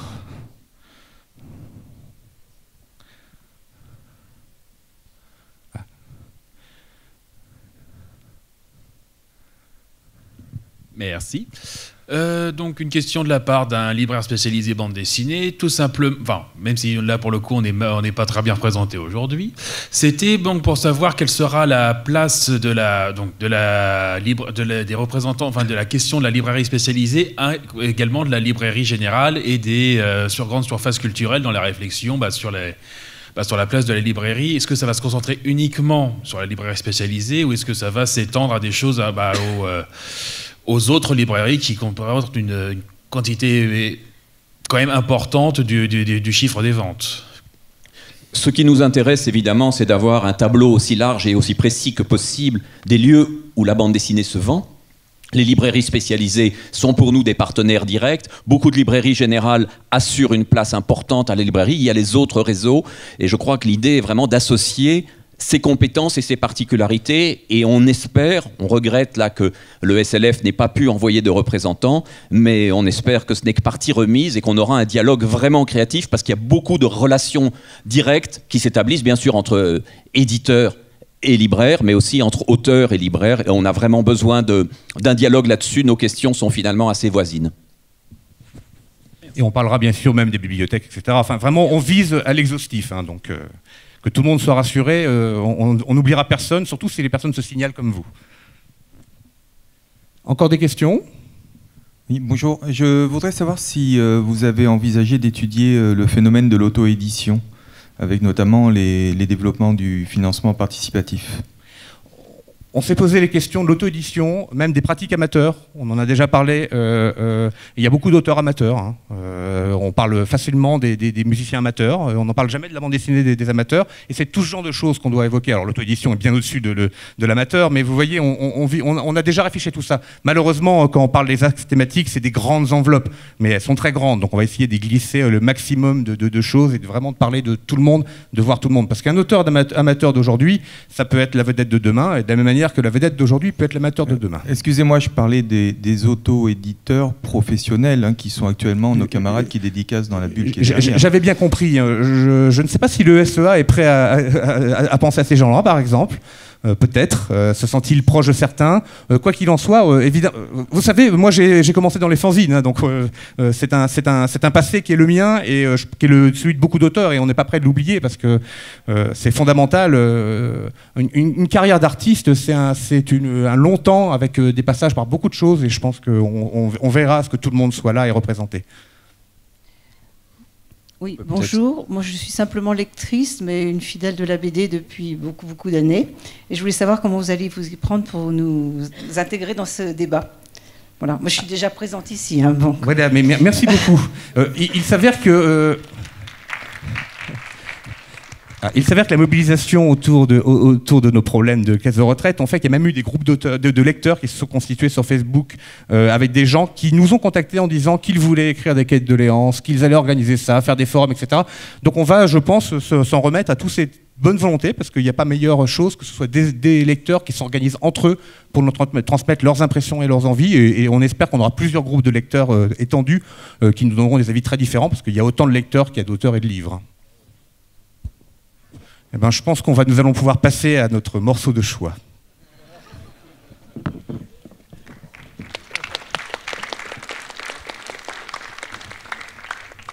Bonjour à toutes et à tous. Merci tout d'abord aux organisateurs de ces États généraux d'avoir donné une place et un temps de parole aux représentants du ministère de la Culture, qu'il s'agisse bien sûr du CNL ou des services.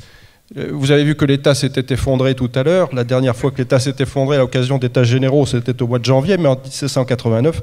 J'espère qu'il ne faut pas y voir un élément de mauvais augure. Je ne pense pas en tout cas, mais je peux d'ores et déjà dire que le ministère comme le CNL seront bien sûr partenaires et accompagneront cette démarche, autant en tout cas que les promoteurs de cette démarche le demanderont et le souhaiteront bien entendu.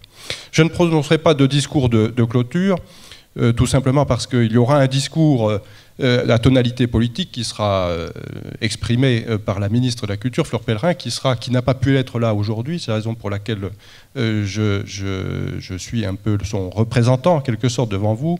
Et par ailleurs, elle sera présente dimanche prochain. Elle recevra un certain nombre d'auteurs et d'éditeurs pour parler des résultats de ces états généraux. Donc je me contenterai de façon beaucoup plus modeste et bien d'intervenir là où on m'attend d'une certaine manière, puisque tout a commencé par le rap et par la sécurité sociale. Eh bien, terminons ces états généraux sur ce sujet, ô combien difficile et ô combien périlleux pour le morceau de choix que je suis aujourd'hui devant vous.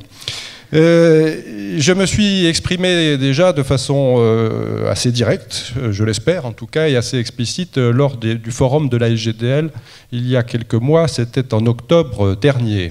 Depuis lors, bien entendu, nous avons discuté, nous avons eu un certain nombre de réunions d'ailleurs avec, au demeurant, les organisateurs des États généraux, mais nous avons également vu nos partenaires importants du ministère des Affaires sociales. Il y a eu une réunion de cabinet au mois de janvier dernier, au mois de janvier, puisque nous sommes encore en janvier, il y a quelques jours, et les cabinets ont réussi à s'entendre, ça n'a pas été très difficile d'ailleurs, sur d'une part le contenu de cette réforme, parce que finalement, avec l'arrivée de notre ministre Fleur Pellerin, je vous l'avais dit, les choses ont été gelées du point de vue de la retraite de base, non pas du côté de la retraite complémentaire, je viendrai dans un instant, mais pour la retraite de base, les choses étaient gelées, il fallait donner le temps à la concertation.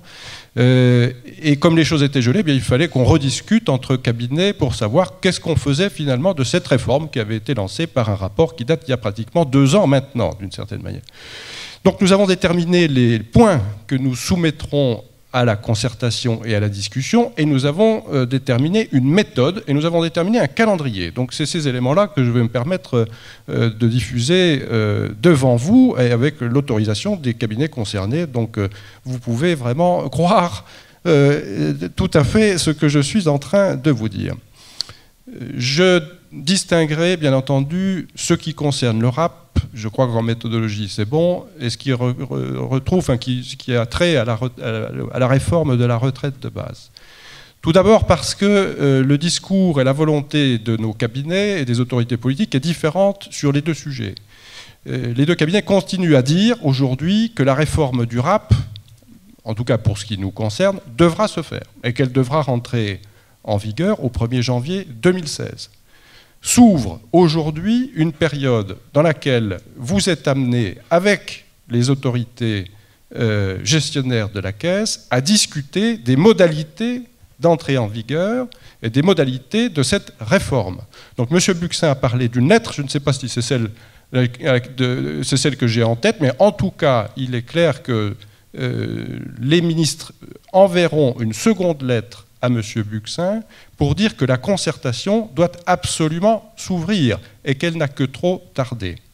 Donc nous espérons et nous souhaitons vivement qu'à partir de la réception de cette lettre, des réunions de concertation s'ouvrent. Nous espérons évidemment qu'elles soient fructueuses et que nous puissions arriver et aboutir.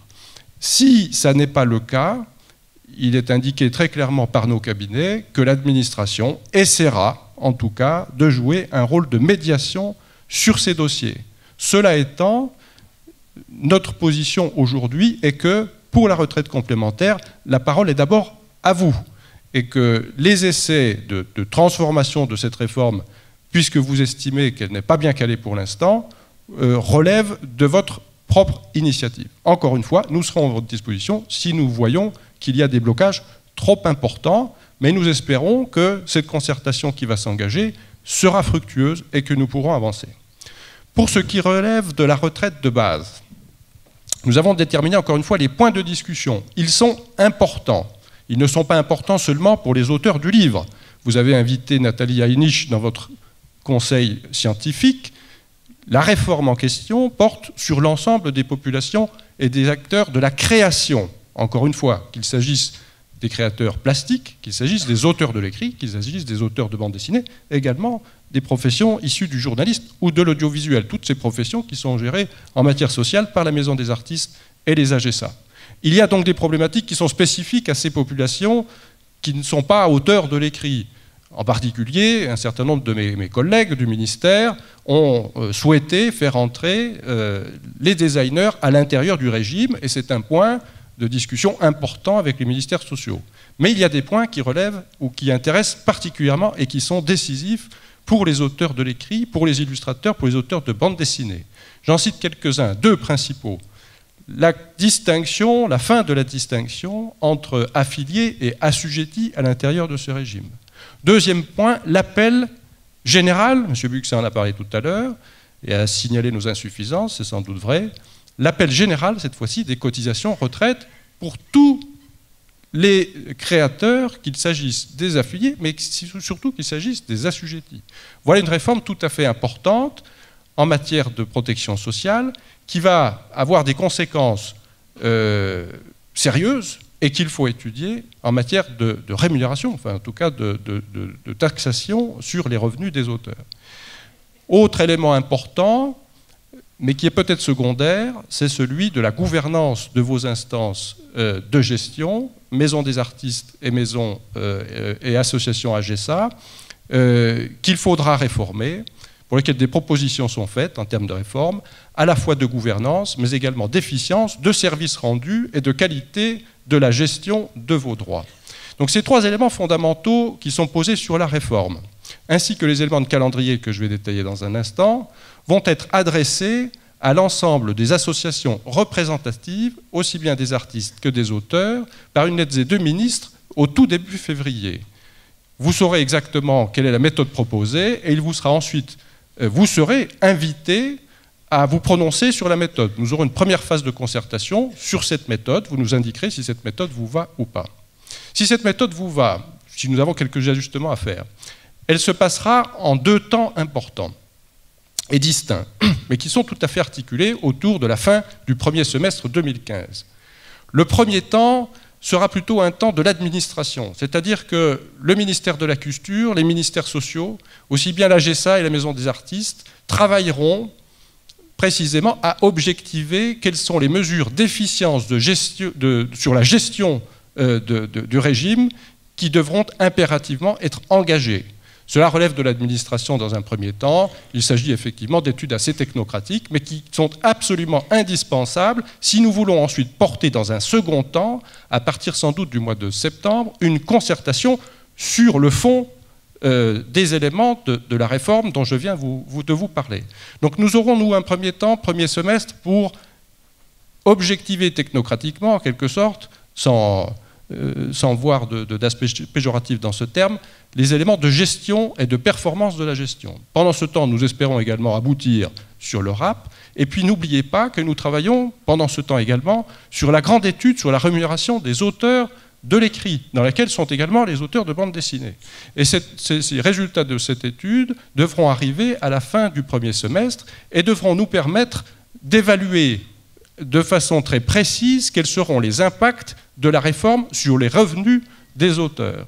Dès le moment où nous aurons d'une part la feuille de route technique sur l'amélioration de la gestion, d'une part l'objectivation de l'impact sur les revenus, nous pourrons vous réunir tous ensemble à partir du mois de septembre avec une feuille de route très précise et des propositions très précises qui seront discutées pendant le temps qu'il faudra pour aboutir ou pour ne pas aboutir sur les différents points. Nous verrons comment les choses se passeront. Je me permets d'indiquer encore une fois, peut-être en conclusion, que ce qui avait été dit par la ministre, je me permets de le redire, c'est-à-dire que ce calendrier se veut un calendrier relativement lent qui donnera le temps à la concertation. Je redis qu'il n'y aura pas de liaison fatale, absolue et nécessaire ou indispensable entre le temps de la concertation, nous prendrons le temps qu'il faudra, et la loi culture qui devait originellement porter ces éléments de réforme et qui devrait être discutée au Parlement à la fin du premier semestre. Nous avons donc du temps pour parler pour discuter, et nous ferons les choses au rythme qui sera également le vôtre. Voilà.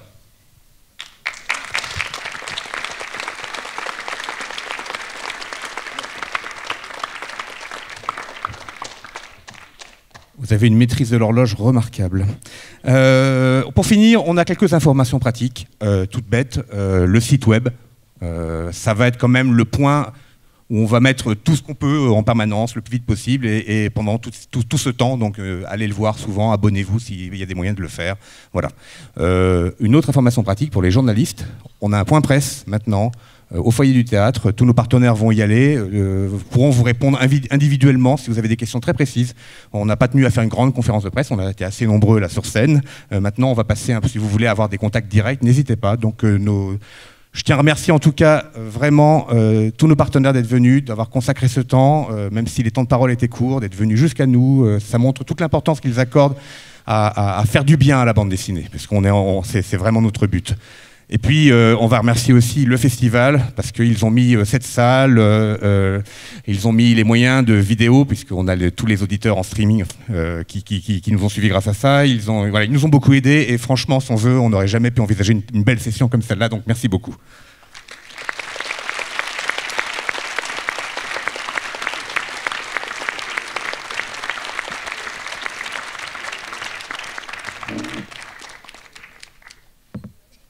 Au plaisir de vous revoir bientôt pour la prochaine étape. Merci à tous, ce n'est qu'un début.